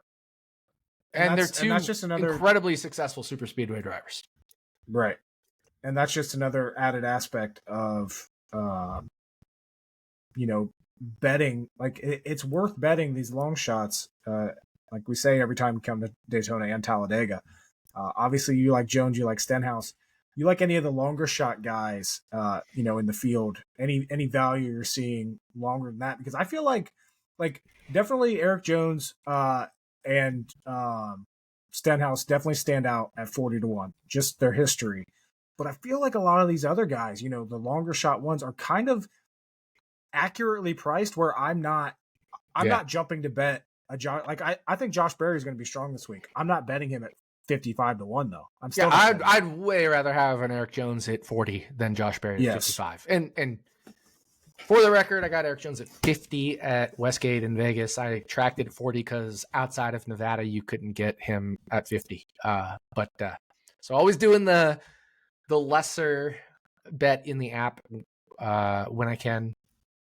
Unless if it's like Circa, I'll still track the Circa line because Circa's available in a few states. But with Superbook nuked outside of Nevada, I'm not going to track Superbook odds anymore. Maybe I did for the Byron one, and that's my mistake. But I lost it anyway, so it doesn't matter. But I'm going to try to not track things that are... it's maybe I need some opinions on this. But like if I track Byron... Maybe I'll just track him at 14 instead of 18, even though I got 18 at Superbook. And that's what I did this week. I tracked Jones at 40. But I did track Byron at 18 last week at Superbook. When I said I would play him at 14 at FanDuel, I probably should have just tracked him at 14. I need to get consistent with that, but didn't matter. He lost anyway. I've definitely always tried to take the worst sides of the odds for tracking purposes to make my record look as conservative as possible so that people don't tell me without understanding that I'm profitable even on the worst of situations, that kind of stuff. So, but my rule with that has always been if it's available when I track it, then I put it at that. That's always been my rule. Yeah, I know and it comes down to my whine about it. I know people follow me. I know people tail me. I know I have a lot of followers. And if it's a line that's only available to a handful of us in Nevada, I don't want to track that line and then be like, well, I have 14. Do I bet it or not? So I try to put in the notes at least at minimum. I would bet it if it's only availability at this line. But I probably should just track it at that line. We don't actually have a rule for that at Action Network. But I think I'm going to set a personal rule to, if it's Nevada only, track it at the best available non-Nevada line. And it only became an issue when Superbook, kind of went away a month ago or so with Superbook. Right. Yeah. That and you're definitely in a special spot there because there are Nevada only books, whereas like most people like me, I think all of the books that I have are pretty widely like I don't have any specific Ohio only books, Yeah. And if I do, they just pull lines from another one. But then at the same time, I don't have a lot of books other people do, like Fanatics or certain other ones. Betfred, if that's a thing. Hard Rock, even though we have a Hard Rock in Nevada, I would have to go out of state to get that, and it's not really worth it. So I tend not to look at Hard Rock lines. I do track DraftKings, FanDuel, etc., because very often I go out of state to get those bets, like I did this week for the parlay. But FanDuel, I'll often track FanDuel because we have the equivalent lines in Nevada with Boyd Gaming. So there's lots of stuff where like I'll track it at the book that it's available at for you all, but I may bet it at a different book just so that you all know that's what I've bet, that kind of stuff. It's a weird situation with living in a state that isn't DraftKings FanDuel state. But I'm, close enough to the border that I can drive over and bet those when I need to, for example, Bet365, all that stuff. So, that's kind of how it goes. But I will say I don't miss the days where I had to drive across the state line to bet. Yeah, you're really lucky because I remember all the time you drive that 15-minute drive across the state line to Indiana or whatever it was. And Yep. Get your bet in. I put on so many miles doing that. Dude, I feel you. Especially on super speedway races for me. DFS and stuff. I haven't decided if I'm playing DFS this weekend. I've already made one trip to Arizona. I don't know if I'm going to make another. That honestly should have been my whine about it, because have you seen the big GPP payout structure this week? I did. I think it's 300,000, 100K to first, 25K to second, and 10K to third, right? Fucking garbage. Absolute garbage. That should have been my whine. Which is why I'm actually doubting if I want to go to Arizona to play it. Yeah. Like, obviously, you hit the 100K, it's going to be worth it. But, God, that payout structure is so not enticing. Yeah. The difference is, like, the Millie Maker payout structure for the 500 is even worse. But it's $1 million. And you do it once a year. It's whatever. You take your shot. I do it every year. I'm going to do it every year for the rest of my life. And basically write it off as a loss because it's the same thing with the correlated parlay. It is massively plus EV if you're really good at it, but it takes a long time to realize that EV. You know? Yeah. It's just one of those things where I'm questioning if I even want to go to Arizona for it. Yeah, but like this week, I know I'm going to play the mini max, and it's going to be the same scenario as what was it 2 weeks ago, where like if I would have played the big GPP, I would have fucking took it down, but I didn't, and then I'm going to be frustrated. Like, and obviously I have no right to be frustrated because I could just play both, but the payout structure is definitely not enticing enough for me to do that. Getting back on topic though, one guy I'm interested to hear your thoughts about, because he has some really good numbers at super speedways. He's sitting at 30-1. Austin Cindric, sixth best average running position in the Gen 7 races at Daytona and Talladega. Second in that category at Daytona and Talladega over the last 2 years. We've seen him win Daytona before. Could you see yourself betting Austin Cindric at 30-1 this week? I can see it. I'm not there yet. I don't love it. I don't love it, but I don't hate it. You know, I wouldn't fault you for betting it. I weirdly enough, and I think this is a point I wanted to make, I'm not trying to bet outrights this week. I'm trying to find weird angles this week because I think we've had enough races in this next gen era, or the tapered spacer era, if you want to go all the way back to 2019 minus the Daytona 500. The chaotic era, if I'll call it, right? Because 2019, the second Daytona race was not a playoff cutoff race or near cutoff race. So I call the chaotic era 2020 to present because it's all tapered spacer. It's all 40 car era. It's all stage era. It's all playoff cutoff or Daytona 500 era. So just the Daytona races from 2020 to present, there's been 9 of them. I look at those mostly. And I do like Austin Cindric, but I'm starting to find angles that I like better that aren't outrights. There's some exotic bets, some weird things out there that I like. And I think not even top 10s, top 5s, all that. Those, I call those like standard classic bets. You know, the top 10 parlay is different because that's a whole other issue. But I'm not looking at top 3s, top 5s, top 10s. Outside of maybe a few spots where they're still a little bit inefficient. I'm not looking at outrights outside of a few spots where they're inefficient. Like I'm not betting the favorites. I know you bet Christopher Bell. I know you bet Chase Elliott. I'm just not betting those. And I'm not saying they're bad bets. They're just not for me. I cannot get to a place where I can bet a driver at 16-1. I don't care which driver it is. You could be the best super speedway driver in the world. I can't bet you 16-1 in a chaos race. When every single car theoretically can win this race, or 36 cars at minimum can win this race. I cannot do it. I can't bet Brad Keselowski to win the race. I wouldn't bet him at 16 or maybe 16. Maybe 18-1, probably. But like, I can't. When was the last time Brad Keselowski, one of the premier super speedway racers, won a super speedway race? When was the last time Denny Hamlin, one of the premier super speedway racers, won a super speedway race? When was the last time Joey Logano, one of the premier super speedway racers, won a super speedway race? And I'm not talking Atlanta. It's the odds are not worth it. If you combine Denny Hamlin, Brad Keselowski, and Joey Logano, they're 0 for like the last gazillion. You can't bet them at 16 to 1. Now I need to look this up. Take the three of them and find when was the last time one of those three won a super speedway. I'm not counting Atlanta. I know Joey Logano won Atlanta race. I'm just looking at Logano right now. I'm back to 2021. And nope. I'm pulling it up right now. Like I'm lit. So Brad Keselowski. Logano. Go ahead. Nope. I was going to say Logano won Daytona in 2020, but that was not a points paying race. I got it right here. Track Daytona, Talladega. And I'm even including Talladega, which is maybe a little unfair because Logano won Talladega in 2018. Yep, that's the most recent one aside from Keselowski winning Talladega in 2021. So combined, they're 0 for the last 38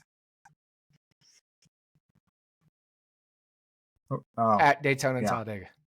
Now, you divide that by 3, that's like maybe 12 to 1, something like that. But you get the idea is like we're talking about the most premier guys are currently on an over 38 streak. And I think more recently is more fair.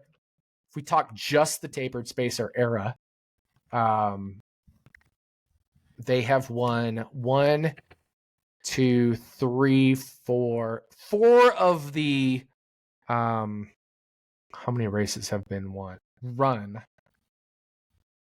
4 of the I need to filter one thing out here.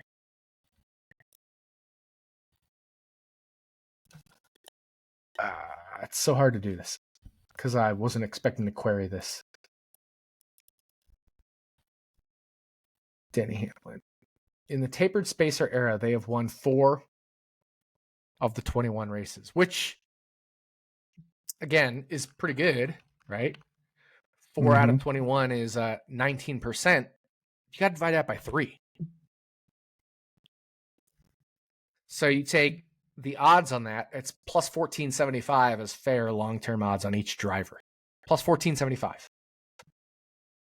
But that includes some of the older races where it was less close with some of the longer shot drivers and stuff. Like I can't bet these guys at 15, 16 to 1. I'm not getting enough of a model edge. And that's also assuming they have the biggest edge that they had back then. I cannot bet these guys. Same for Chase Elliott. Same for William Byron. Same for whoever you want to name. That's the best super speedway racer out there right now. Chris Buescher, who's kind of weird because he doesn't lead laps, but then he finishes really well. I just can't bet guys at 15, 16, 14 to 1. And I don't care who it is. I just can't. If you can, great. And that includes you, Jordan, and you, the general public. I would need probably 18. I like your 18 on Elliott, I think, but it's 18. It's not 15. It's not 14. It's not 12. It's not 16. So I'm on my high horse today, man. I'm ranting. I think, I think it's funny that, like typically you're on outrights and I'm not, but then like this week I'm on outrights a little bit. And I think part of it is also just the randomness factor of it. That's why I like, well, I got a lot of random bets I love. They're just not outrights. Yeah. Quick side note here. Shout out Elmo, owner of X or Twitter. I did not see this this DM I got last night. Apparently Hard Rock opened major misprices on top 10 and stuff. Mm-hmm. And I fucking missed all of it. Yeah, I saw it on Twitter about 30 minutes after, and they were already nuked. So I don't have access to it. I wouldn't bet it myself, but I would have at least let the Discord know, whoever, But I had, apparently they had no clue until it was too late. They had Bubba and Kyle Busch at 100 to 1, McDowell at 200 to 1, Buescher at 50 to 1. Eric Jones Wow. like 150 or 200 or something. Yeah. Jesus.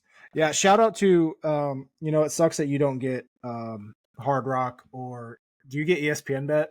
Probably not. I can drive out of state and get that. Yeah. Yeah. So both of them are so slow live betting to adjust odds. Yeah. They are always my first two to look at when I'm looking at live odds, because they are. No, ESPN I definitely take advantage of. Even live betting. I can definitely watch the race in Arizona a lot of the weekends, not this weekend. So yeah. You know what's funny? Getting back to the top 10 parlay, DraftKings is still allowing top 5 parlays. It's true. And it's the same So- stuff there. If you want to parlay, like, if you want to take those 4 drivers and just do the 2 parlay combinations, I don't hate that if you're not getting juice taken out. And then you can't even get mad at me. They're still allowing those. We didn't nuke those. No, if you parlay those 4 for top 5s, which would just be fucking stupid. ridiculous. Don't do that. But each combination of the 2s is not the worst thing in the world. I know 0 of them got top 5 in the $1 million, or I should say 1 got, so 0 of the combinations would have hit. But one of them did finish 4th and one of them finished 6th, I believe it was. So clearly correlated. So, they won't let you do those 4 because the odds are too high, but they will let you do those 3 and like any other one. Yeah. A $1 bet on Cody Ware, BJ McLeod, or let's do Gase. A $1 bet on Joey Gase, BJ McLeod, Parker Retzlaff, top 5 finish parlay. $1 pays $106,641 right now. Hell, if you did $1 on Cody Ware and BJ McLeod, who are the 2 like more experienced, if you want to call it that. I mean, Joey Gase is too, but I trust Gase him is running less. that 44 card. Yeah, I trust it less. But like if you did $1 on Parker, or I should say on Cody Ware and BJ McLeod, it's $1,581. Mm-hmm. So multiply that by 10 if you did a $10 investment. And that's for a top 5. Now we're doing the top 10s in terms of what we had done earlier. But even for the top 5s, like, no, they're not going to finish top 5 except when they both do, or at least both get close to it, right? It's not the worst. It's not the worst. I've much prefer the top 10s and round robining them, but instead of doing just the 4 drivers, which, the 4 drivers was the miracle hit of all miracle hits 2 years ago. It was a miracle. It was absolutely brilliant play by the listener of our podcast here. Massively brilliant. But that's why I wanted to do the round robin, because even if you hit only 2 of them for the top 10, you make like $1,000 on $10 bets on each leg. Yeah, anytime, any bets like that, top 10 parlays, I always hit the round robin just because, Yeah. No, I love round robins, especially when things are plus EV. The round robin is great. And if they don't hit, you can still make partial money back because you can hit 2 out of the 3 legs or 2 out of the 5 legs or 3 out of the 5 legs, whatever. So yeah, I enjoy a good round robin. Not gonna say I don't. I embrace my degeneracy aspect of it. I'm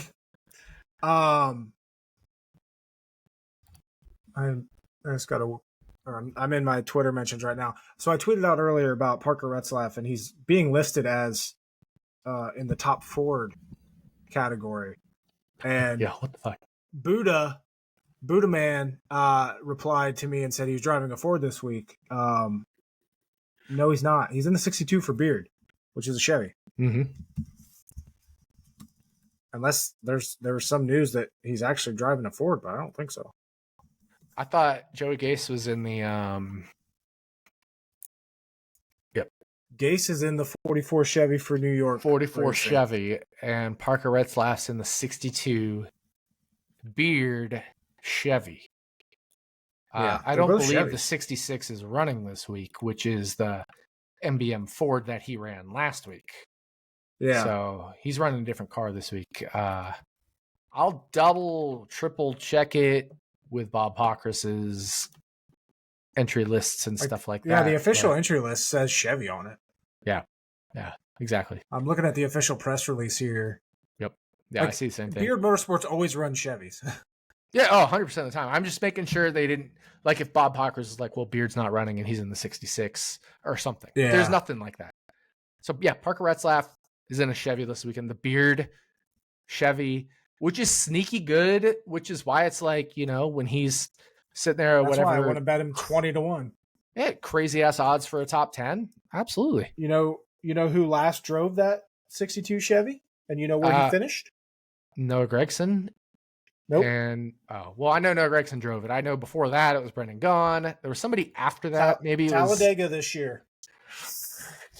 I think Fast we both Pasta bet it. Or Kaz Grala? Fast Pasta. It was one of those two. I think he finished 8th. Yeah. No, but that car is good. Like, it doesn't matter who drives it. Doesn't matter. Oh, yeah, if you're a driver who can race in one of the top 3 series, that isn't a complete and total shit driver, and Parker Retzlaff is not. He takes mid-tier equipment and runs mid-tier with it, sometimes a little better, sometimes a little worse in the Xfinity series. He's fine. He can hang with the pack, and we saw him do great at Richmond and even worse equipment. Parker Retzlaff can finish top 10 in this race, especially if the people in front of him wreck. Mm-hmm. And that's why I like betting him. Like if I'm gonna bet a single outright, just one driver, I'm gonna hit him at 20-1. I agree with that. Just for the fun aspect of it. I agree with that. All right, let's do our typical your recommendations for DFS this week at Daytona. Yeah, this is not Talladega, right? Last time we did Super Speedway DFS recommendations, it was more, well, we have to remember this is Talladega. The slower guys will qualify in the back. We'll still have that. So we'll still have the slower guys qualifying further back because we don't have the Daytona 500 qualifying. Wait, you're going to say something. First, how and can one? I think qualifying is going to get rained out. Like the I think so too. Forecast looks so bad, which is going to put like all the shit boxes in the back. Which brings up do we stack the back? But another aspect of it and how I don't think we can adjust or should adjust anything for it. But this is going to be another one of those races where they're fuel saving the entire time. Mm-hmm. Yep. And how that affects or can affect your strategy or should affect. Sorry. It's interesting because it doesn't really affect your strategy because in the end, like, what mostly matters is finishing position and place differential. Mm-hmm. And we've seen with the fuel saving strategy, like BJ McLeod went up there and led a lap when he probably wouldn't ordinarily do that. So it makes your dominator points even less important, Yep. This is the ultimate don't play the front. I don't know. But qualifying, dude. Qualifying. Like if it gets rained out, it gets rained out. But there's some good qualifying bets. Is there qualifying bets out there? Caesars has them. Okay. So who has won the poll this year at the drafting tracks? Daytona 500, it was Joey Logano. Atlanta, it was Michael McDowell. Talladega, it was Michael McDowell. Mm-hmm. You know what they all have in common? Not just Ford. Not just Ford. Penske Alliance. Mm-hmm. Joey Logano is 8-1. Ryan Blaney is 9-1. Michael McDowell, I bet at 9-1. He's down to 8-1. Todd Gilliland is 35-1. Harrison Burton's 30-1 if you want to add him as well as a Team Penske Alliance. Took 4 of those 5. I did not take Todd Gilliland. I did not take Harrison Burton. What about Austin Cindric? Oh, fuck. I didn't even think about him. Why do I always blank on that motherfucker? 10-1. All right. Taking Austin Cindric 10-1. because qualified second at Talladega this year. Todd Gilliland qualified third. Yeah. I don't know why I just blank on Austin Cindric. Like, I literally forget he exists half the time. To me, Penske is Joey Logano, Ryan Blaney, and that's it. Yep. Like, I just forget about Austin Cindric. I just forget about him. Yeah, I like Austin Cindric 10-1. I hate qualifying bets. I was going to say, things are weird when you're betting qualifying. Yeah, but, like, the trains are the trains. The Fords have been the best right now at qualifying. Especially the Penske Fords. You don't like Gilliland at 35? I said I bet him. It was Burton I didn't. My bad. Burton I did not like at 30 to 1. Yep. There we go. Yeah. Yeah. Yep. I don't hate the Stewart-Haas Fords, but I don't think they're necessarily quite long enough. We know last year the Stewart-Haas Fords were really good. Like, fucking Riley Herbst in the Stewart-Haas prepared Rick Ware car was qualifying inside the top 10. But with their falling apartness, I don't know. So maybe you don't bet McDowell, but like for the top 10, for the poll, given the potential lack of support, but he's won the last 2 super speedway polls. Or I should say drafting polls.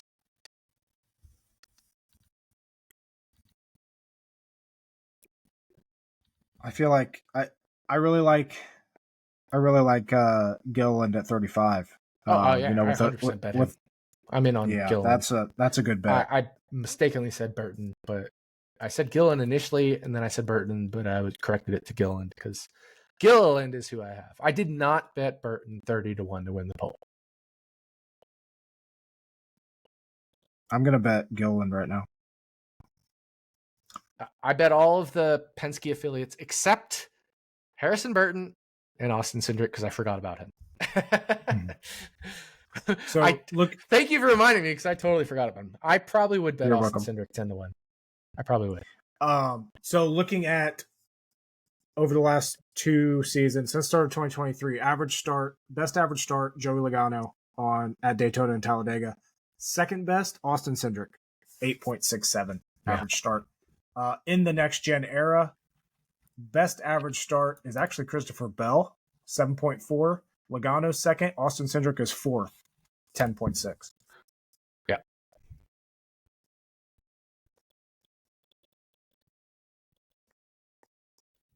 I'm basically just like, if I could bet team poll, I would just bet Team Penske, right? And then front row. Why can't we bet manufacturers for qualifying? That'd be awesome. Dude, that'd be so sick. Like, Ford would be like minus 200, and I'd probably still bet it. Right? I'd probably still bet it. You know me, I love a good minus odds bet. Yeah.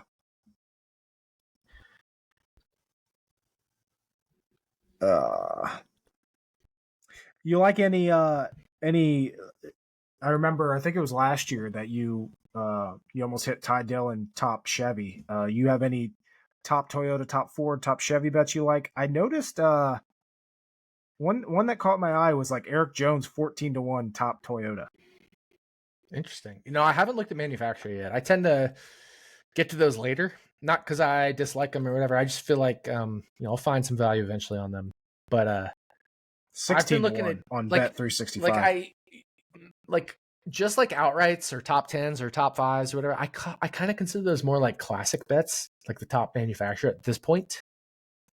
But I was looking at more things like pole or like laps led or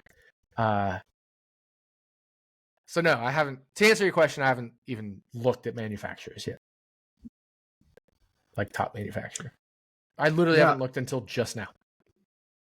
The 16 to 1 is definitely catching my eye because there's only 8 Toyotas. Yeah, I like Jones 16 to 1. I don't give a shit. It's a super speedway race. There's no Jimmy Johnson this week either, which right. Not that that's saying a lot, but it's just an extra element there. Honestly, John Hunter Nemechek top Toyota. His finishes at super speedways in his Cup career are 11, 11, and 7. Mm-hmm. Yeah, he's 30 to 1 on Bet 365. No reason to not to.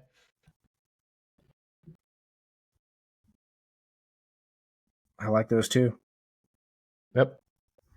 This is definitely the long shot week. And yeah, you mentioned John Hunter Nemechek. Okay, so last year when we had the top 10 parlays, 2 years ago, we had all those top 10 crazy ass fucking parlays.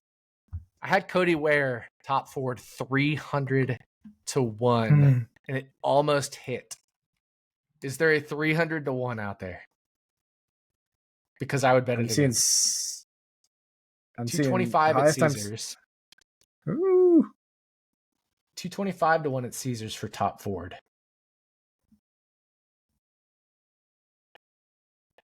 I'm thinking about it. Hey, Caesars finally took Retzlaff out of the top forward. They put him in top Chevy. He's 200 to 1 top Chevy. I don't hate that. I don't hate that either at all.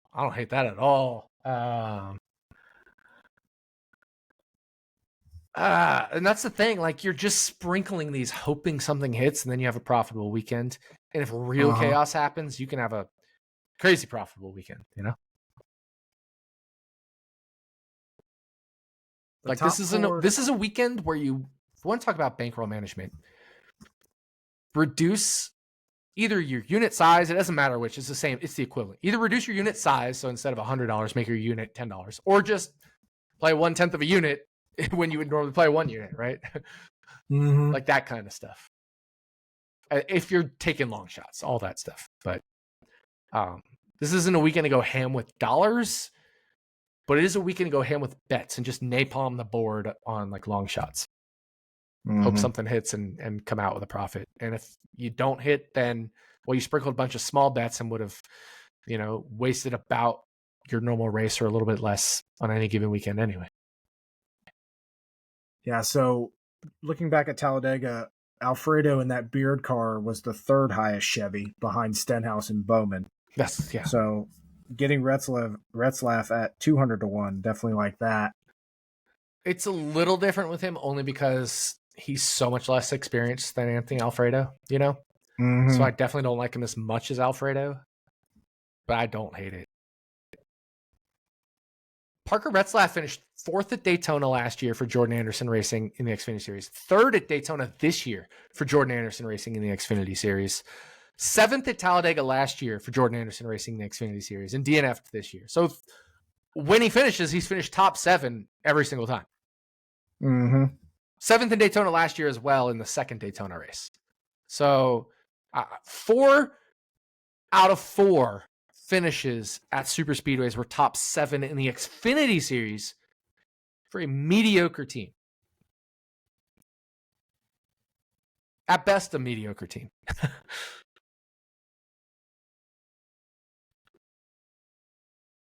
Yeah, these are definitely worth just sprinkles. Little sprinkles here and there.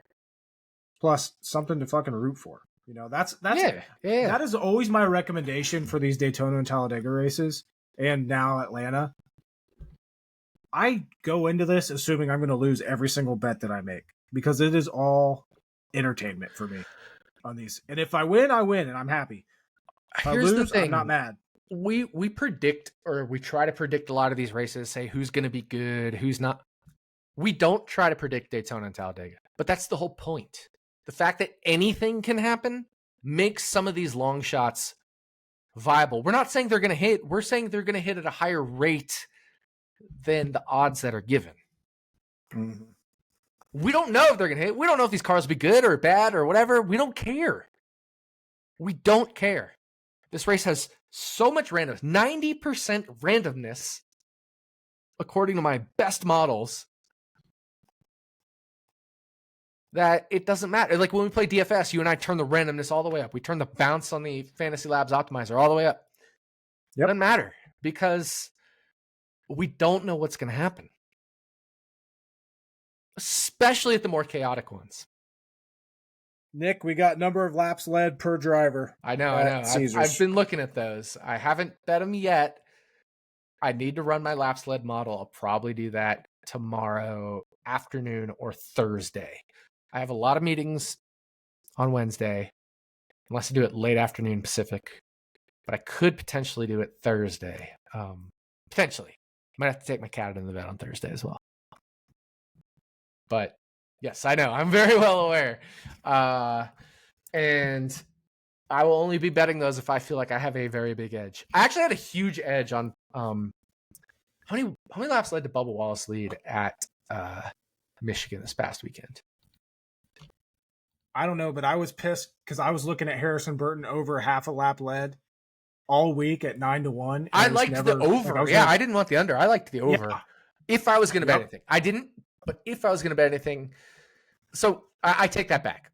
Early in the week, I had very thin value on minus 900. I didn't want to bet it, but then it moved to like minus 14 or minus 1600, which I thought was crazy. And I think plus 900 became value. And I technically didn't have value on that, but there's a few nuances here where I tended to like him leading a lap more, which was A, the Penske's have been really good at the higher speed tracks this year, which is hard to capture in a model. And B, the bigger tracks tend to lead to more strategy. And I was bringing in some of the, I shouldn't say smaller, but like your Charlottes, your Kansases, where it's a little less likely for him to lead. So I actually kind of liked it when it hit plus 900 to lead a lap. Now, I'm not saying I loved it. I didn't bet it, but I preferred the plus 900 to the minus 900 to not lead a lap.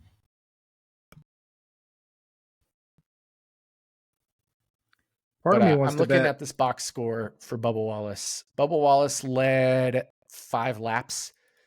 His over-under at Caesars, I believe, was 18.5. And he eventually, early in the week, he was like minus 8 or so to the under. I think he went down to minus 350 to the under. And I regretted not hammering the under on Bubba Wallace. I think it was like 18.5 laps led at minus 350. Because I had something like minus 800 as fair, right? So I would have bet minus 350.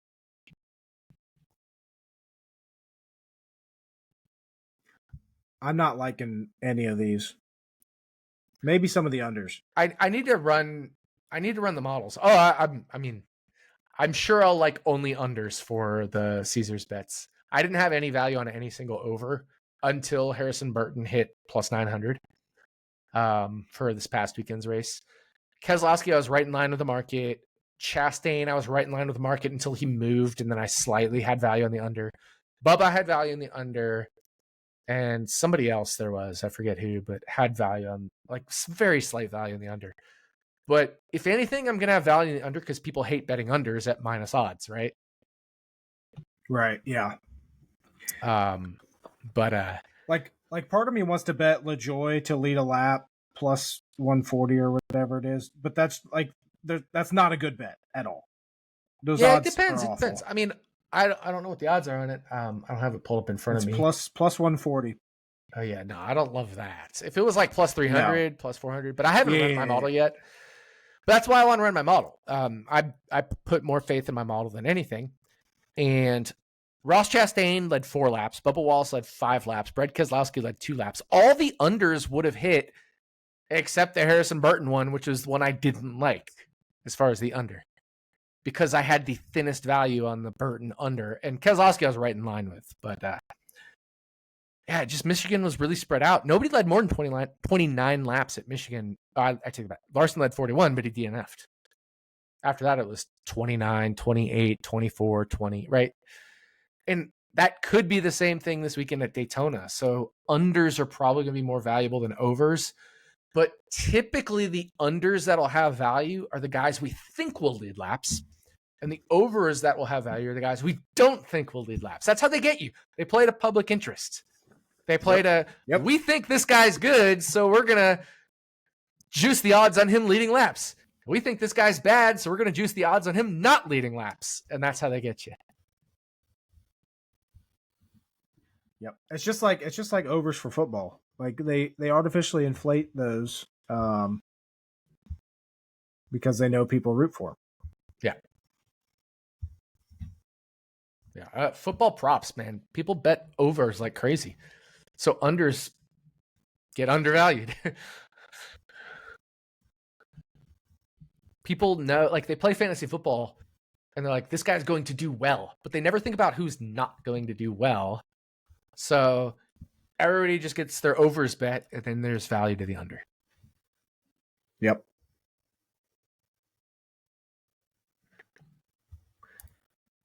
All right. Now that we found some weird bets, you got any other weird bets that you like this week? I do. Do you remember what happened in this race last year? This race last year. Refresh my memory. Who won? I don't even remember. Let me see. Chris Buescher. Who finished second? Brad Keselowski.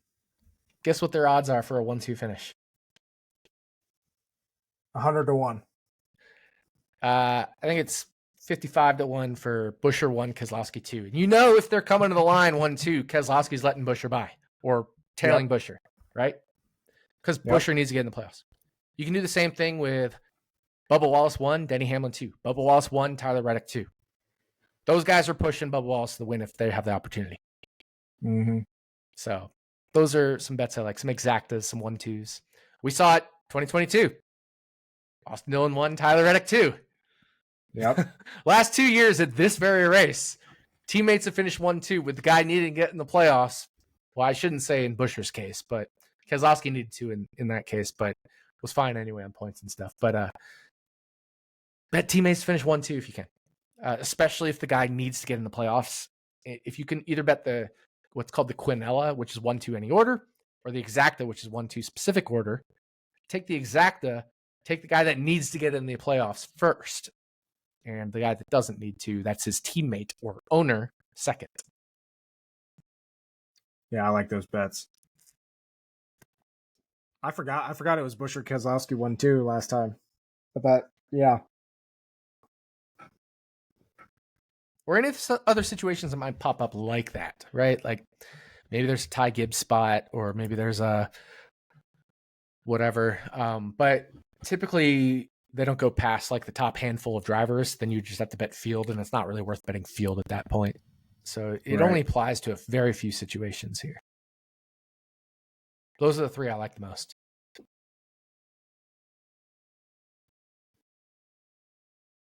Maybe if there was a Ross Suarez 1-2, I'd bet it, but that goes into field. Yep. Suarez is a sneaky guy. He has such a bad history at super speedways that a lot of people overlook it, but he's actually gotten a lot better here recently. And that's where, like, does he become overvalued at the super speedways when he's much better at Atlanta, where it's like the pseudo speedways? I feel like finish wise though, he's been pretty good at Daytona. He's been better. I agree. I'm just saying, does it get to the point where he's now overvalued? Oh yeah. You see what I'm saying? Because he won Atlanta. He's been overall on average finishing better the last year or so, in year and a half or so on like the super speedways. Does it get to the point where he's overvalued? And that's part of the aspect of DFS this weekend, where you have to try to predict human behavior and human nature of how people are going to pick these people, because they're going to gravitate toward, like, if Suarez qualifies in the rear and, you know, he has that Atlanta win, he's been solid on super speedways lately, he's going to go over own compared to someone like a Parker Retzlaff, who is probably going to qualify near the tail of the field, and he's not going to get much ownership because nobody knows who the hell he is. Yeah. Plus he's not running a premier car. And those are just the small little things that give you the edge that are, I would classify those situations as don't think about it, just do it. It's kind of like when you text me and you're like, hey, bet this IndyCar bet. I don't think about it. I just do it because you know a hell of a lot more about IndyCar than I do. And if you tell me to make a bet, it's probably a fucking good reason to make a bet. Yeah. So, just stuff like that. You know, DFS wise, look at the trends from earlier this season on who people are picking. Like, recency bias, man. There's so much recency bias, and there's so much people are just programmed to, like, the best thing that can happen for us as DFS players, if you're playing DFS this week, and I know you're on the fence about it, but if someone like a Joey Logano wins the poll, or a Chase Elliott wins the poll, a big name driver wins the poll, big names and recency bias. best thing for us because their ownership is going to be stupid high. And it's all you have to do is go completely fade, and you are the chances of you having a huge edge right off the bat is already there. Yeah. So can it happen? Yeah. Is the probability of it happening? It's so low, right? Like, yep. I know the optimal might be 2% or something, and I theoretically should play them 2%. It's just better to play them 0 long term when you're talking like upside, you know. And I'll always do that. My general rule with Daytona Talladega is top 5 qualifiers. I don't want any of them, and usually most of the top 10, I don't want any of them. And I will die on that hill, and I will stay there. And especially at the chaos races. Yep. Like, yep. I just Joey Logano, right? Like, I mean, look at this dude. Joey Logano has 2 top 10s in the 9 chaos races. 2. Because they're chaos races. Yep. Even though he's led more laps than anybody at the chaos races. And that always bumps him up too, because he does. Yeah, he has a good percentage of. Yeah, he's led 186 laps in the 9 chaos races out of 1643, which is exactly 11.1, which means 8. If you were saying any random lap was the finishing order, 8-1 would be fair on him. But the problem is, a lot of that is the mid-race stuff where people aren't trying to pass him. So you have to remember that. Mm-hmm. So you probably got to have that and say like 5.5%, 6% maybe is what he really should lead.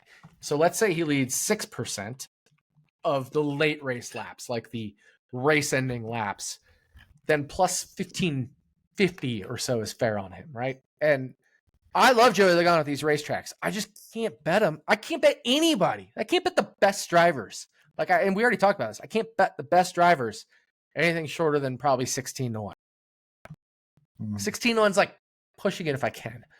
But Joey Logano's best finish in the chaos races, this last 9 Daytona races, he has a 2nd and a 5th. Everything else is 12th or worse.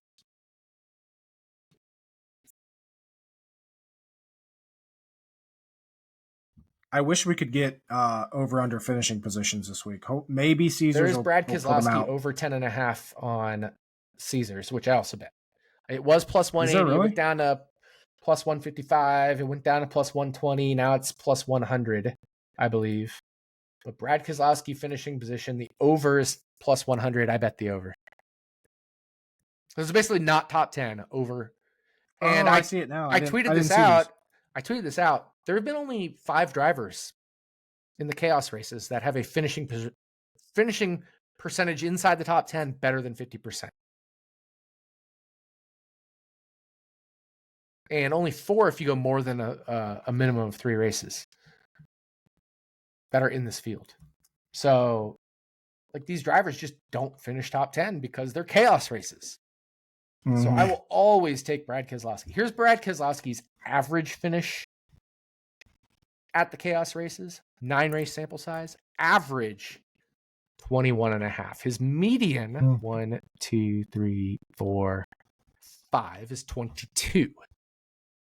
We're getting plus 100 on over.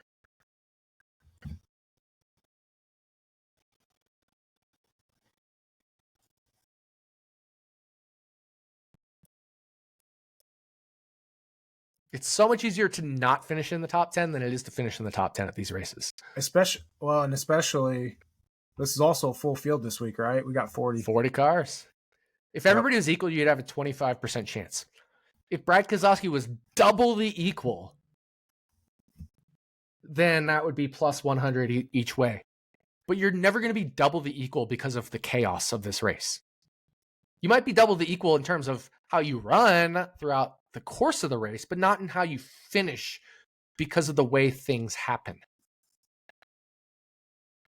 The wrecks tend to come from the front where the guys up front are pushing for the win, and you get caught up in it.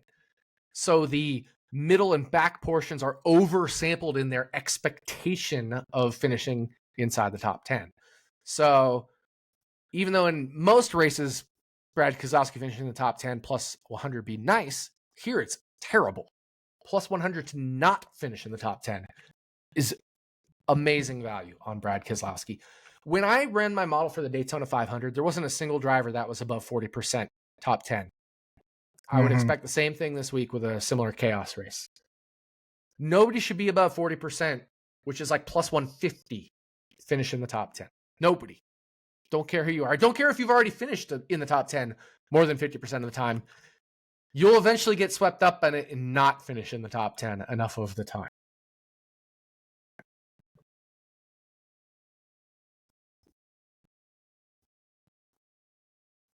Just perusing here. Some of these books. Like, let's take an example. Alex Bowman. We don't think of him as a great super speedway driver. We don't think of him as bad. He's just like whatever, right? But he's the guy that has 5 out of 9 top 10s in the chaos race. It's like the whatever guys that end up finishing top 10, not the really good ones. Right. Because the really good ones are always throwing blocks on each other late in the race and wrecking each other. Yeah, they're in position late in the race, but it doesn't matter if you're in position if you wreck out. Yeah. Or even mid-race, right? Like, once stage 3 hits, they just start wrecking each other. And then there's always the chance you can be caught up in a stage 1 or 2 wreck. So, yeah, it's just not worth it in chaos races to bet top 10s at anything shorter than plus 150. Don't care what driver it is. And it's the same thing, head-to-heads this weekend. Anything, I would like probably plus 150 or more either way. I don't care who it is. I don't care who they're going against. If you're giving me plus 150 on a basically a coin flip. If I run head-to-heads, I mean, Alex Bowman finishes head-to-head over Joey Logano way more than 50% of the time, at these chaos races. But you would give the edge to Joey Logano because he runs better. Yep. But that's not how it finishes. And that's just the beauty of the different ways, or like how we're programmed to analyze races and how different we have to think this week. Just because of the Logano has more upside than Bowman. Don't get me wrong, but in a head-to-head, they're basically a coin flip. Yep. But we're not talking upside when we're talking head-to-head. We're talking about what is your median.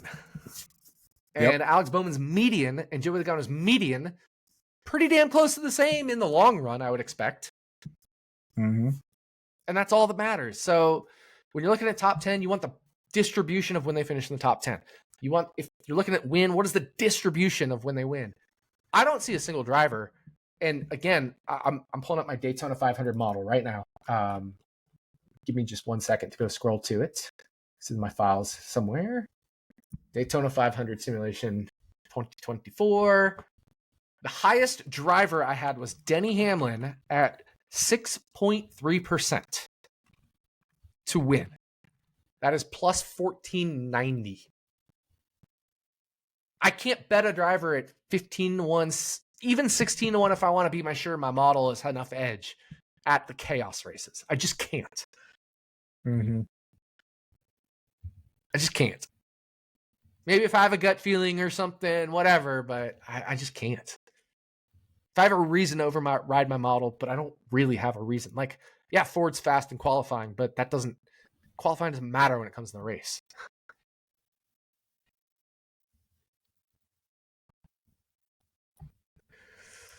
Chase Briscoe has a 1.5% chance to win this race. That's what I'm sweating. I'm sweating him to not win the race.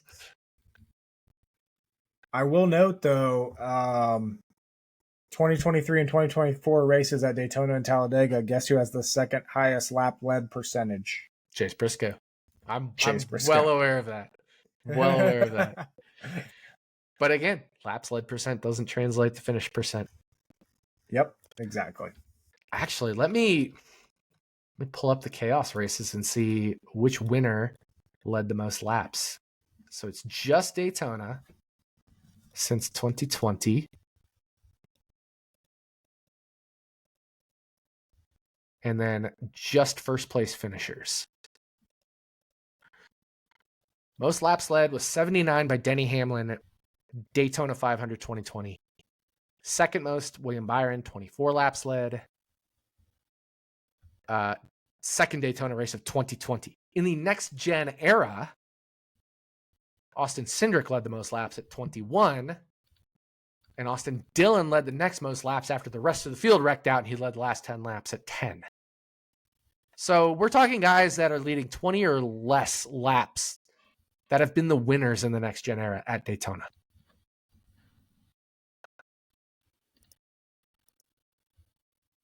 And once again, dominator points DFS wise. Don't even think I can't and it goes against typical thinking for just regular DFS weeks. There's no point in even trying to think about them. Like, they shouldn't matter. It's all place differential and finish this weekend. The total laps led of Daytona winners in the next gen era is 47 in 5 races. So less than 10 laps per race out of a total of 936 laps run. So average odds of 19-1 if you took laps led and randomly disperse them. You'd probably need plus 1900 or longer for your winners.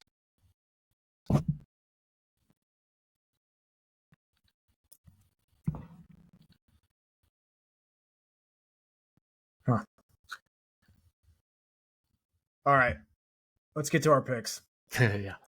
Long episode, but a lot to talk about. You are first to pick this week. And I would just like to state, I broke out of my slump thanks to Ty Gibbs last week at Michigan. Ooh. My first top 5 since Gateway. Got a third place finish out of Gibbs. You had Gregson last week with your picks to win. He finished 12th. Good finish for him. And you're up first this week. For pick to win, it's never fun to pick a winner at a super speedway. Get your dartboard out. I know. All right, let's do the randomizer. I think I did it for Talladega. This is even more worthy of randomizing. So first driver I land on that hits a number. I'm literally just clicking 53. Is there a 53 in the field? No. 43? Eric Jones. Eric Jones is my winner. Eric Jones. And I have a bet on him. I like it. Hey, Eric Jones is my winner. That was my second pick for potentially in the playoffs. So that works. Eric Jones, pick to win. You already know who I'm going with. Said it earlier in this episode. Seabell. Austin Dillon. Oh, right, the 3. I forgot about that. I'm done. Yep, Austin Dillon. There you go. It's good. Oh, honestly, it's as good as anything. He'll wreck people to win at Daytona. He's proven that. Yep. Twice. Yep. And He'll he has like a chip on his shoulder now. Right? Yeah. I already know my 36. It's. I literally can't pick anybody else. So you gained quite a few points on me this past week at Michigan. I got 24 out of Eric Jones, which I'm happy with. I feel like that's a good little mark there. But you got 48 out of Kyle Busch. Yeah. Which is a huge week for you. Total points now, I'm sitting at 621. You're sitting at 540. I did add another row here with penalties. If we take in the 25-point penalty from Richmond, take it off of Austin Dillon, I'm sitting at 596. You're sitting at 540. So something to keep an eye on there. But like I said, you gained 24 points at Michigan. This is a big week at Daytona. 24 points in a couple more races, we're right back together. Yep. I know before heading into last week, you thought you were done, but it's not over yet. I can guarantee that. Who are you going with this weekend? Michael McDowell. It's the only guy I can go with. I have to go with Michael McDowell. I could use him at one of these road courses, but I've already got Chase Elliott and AJ Allmendinger earmarked. Yep. I could go with Stenhouse. Kind of got him earmarked for Bristol. I can't use any of the favorites, which means I can't use Larson, Elliott, Hamlin, Blaney. I got to use them at tracks where it's less chaos. Dinger I can't use just because of Roval. Suarez I'm probably saving for Atlanta. Byron I can't use. Bubba I can't use. I guess I could use Bubba here, but I like him at Vegas. Kansas style tracks as well. And then it would be Josh Berry, but Josh Berry you have to use it a short flat. Yep. So has to be Michael McDowell. It's the only option for me, Michael McDowell. That might be your quickest of the year. Other than Truex last week, or sorry, 2 weeks ago. 2 weeks ago it was. Yep. That went well. Right? Not. So like I said, I think I have the rest of my picks pretty much penciled in. Mm-hmm. Outside of Daytona, Atlanta, and Talladega. But I have the 3 drivers that I'm going to use. The 3 drivers that I'm going to use in those races are Cory LaJoie, Zane Smith, and Daniel Hemrick. Mm-hmm. And I initially had LaJoie penciled in for this race. But with him in absolute desperation mode, I think I'm going to wait and probably use him.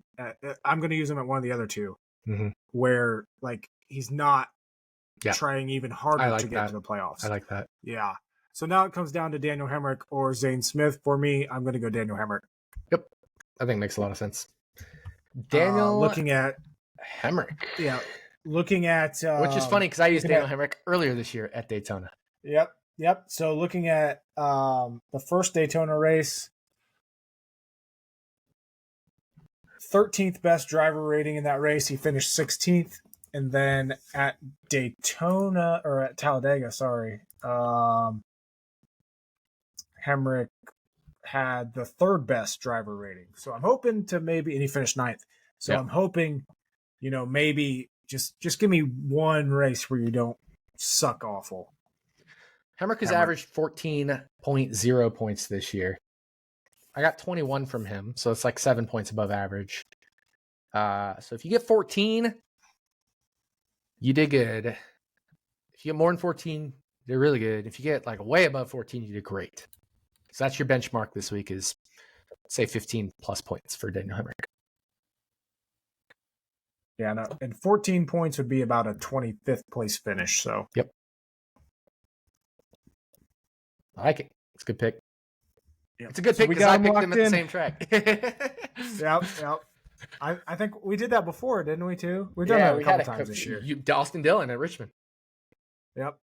Austin Dillon at Richmond. We saw that worked out for me. So maybe lightning will strike twice. Yeah. Yeah. This is a big week. It's a big week for points. Huge week. Oh, man. I'm putting my faith in Daniel Hemrick. This doesn't feel good. I'll tell you that much. He's not even in our top 10 parlay. He should have been. I don't know if I could live with myself winning money off of Hemrick. I guess I've won quite a bit of money off of Hemrick this year, so I'm fine with it. But there we go. It is what it is. All right. You got anything else? No, that was a good long episode. Yeah. Amazing wine about it. I hope you clip that and make it separate. Hopefully they get this 4 race in, but at the same time, I kind of hope it rains and we get more chaos. I'm rooting for chaos. Dude, me too. Root for chaos. Also, hit the top 10 parlay. Let's all go home rich. I don't know if you saw the entry list, but Ty Gibbs this week is sponsored by Ronald Reagan. I don't even know what that means. I think it's like a movie or something. I don't know. But it looks funny on the sheet where it just says Ronald Reagan. It's funny. Especially this time of year. Yeah. I should say this time of the 4-year cycle. Yeah, it's called Reagan Movie. Okay. I hadn't even heard about it. I randomly saw a news article because it just says Ronald Reagan. God. Oh, fun stuff. All right. Good luck to everybody this week at Daytona. We'll be back next week to talk about Darlington and the final race of the 2024 regular season. Finally crown a champion. Southern 500. Get ready to talk about the playoffs. So good luck this weekend at Daytona. Let's go shit boxes. Get those top tens. Make us all a bunch of money. Good luck, guys. See ya.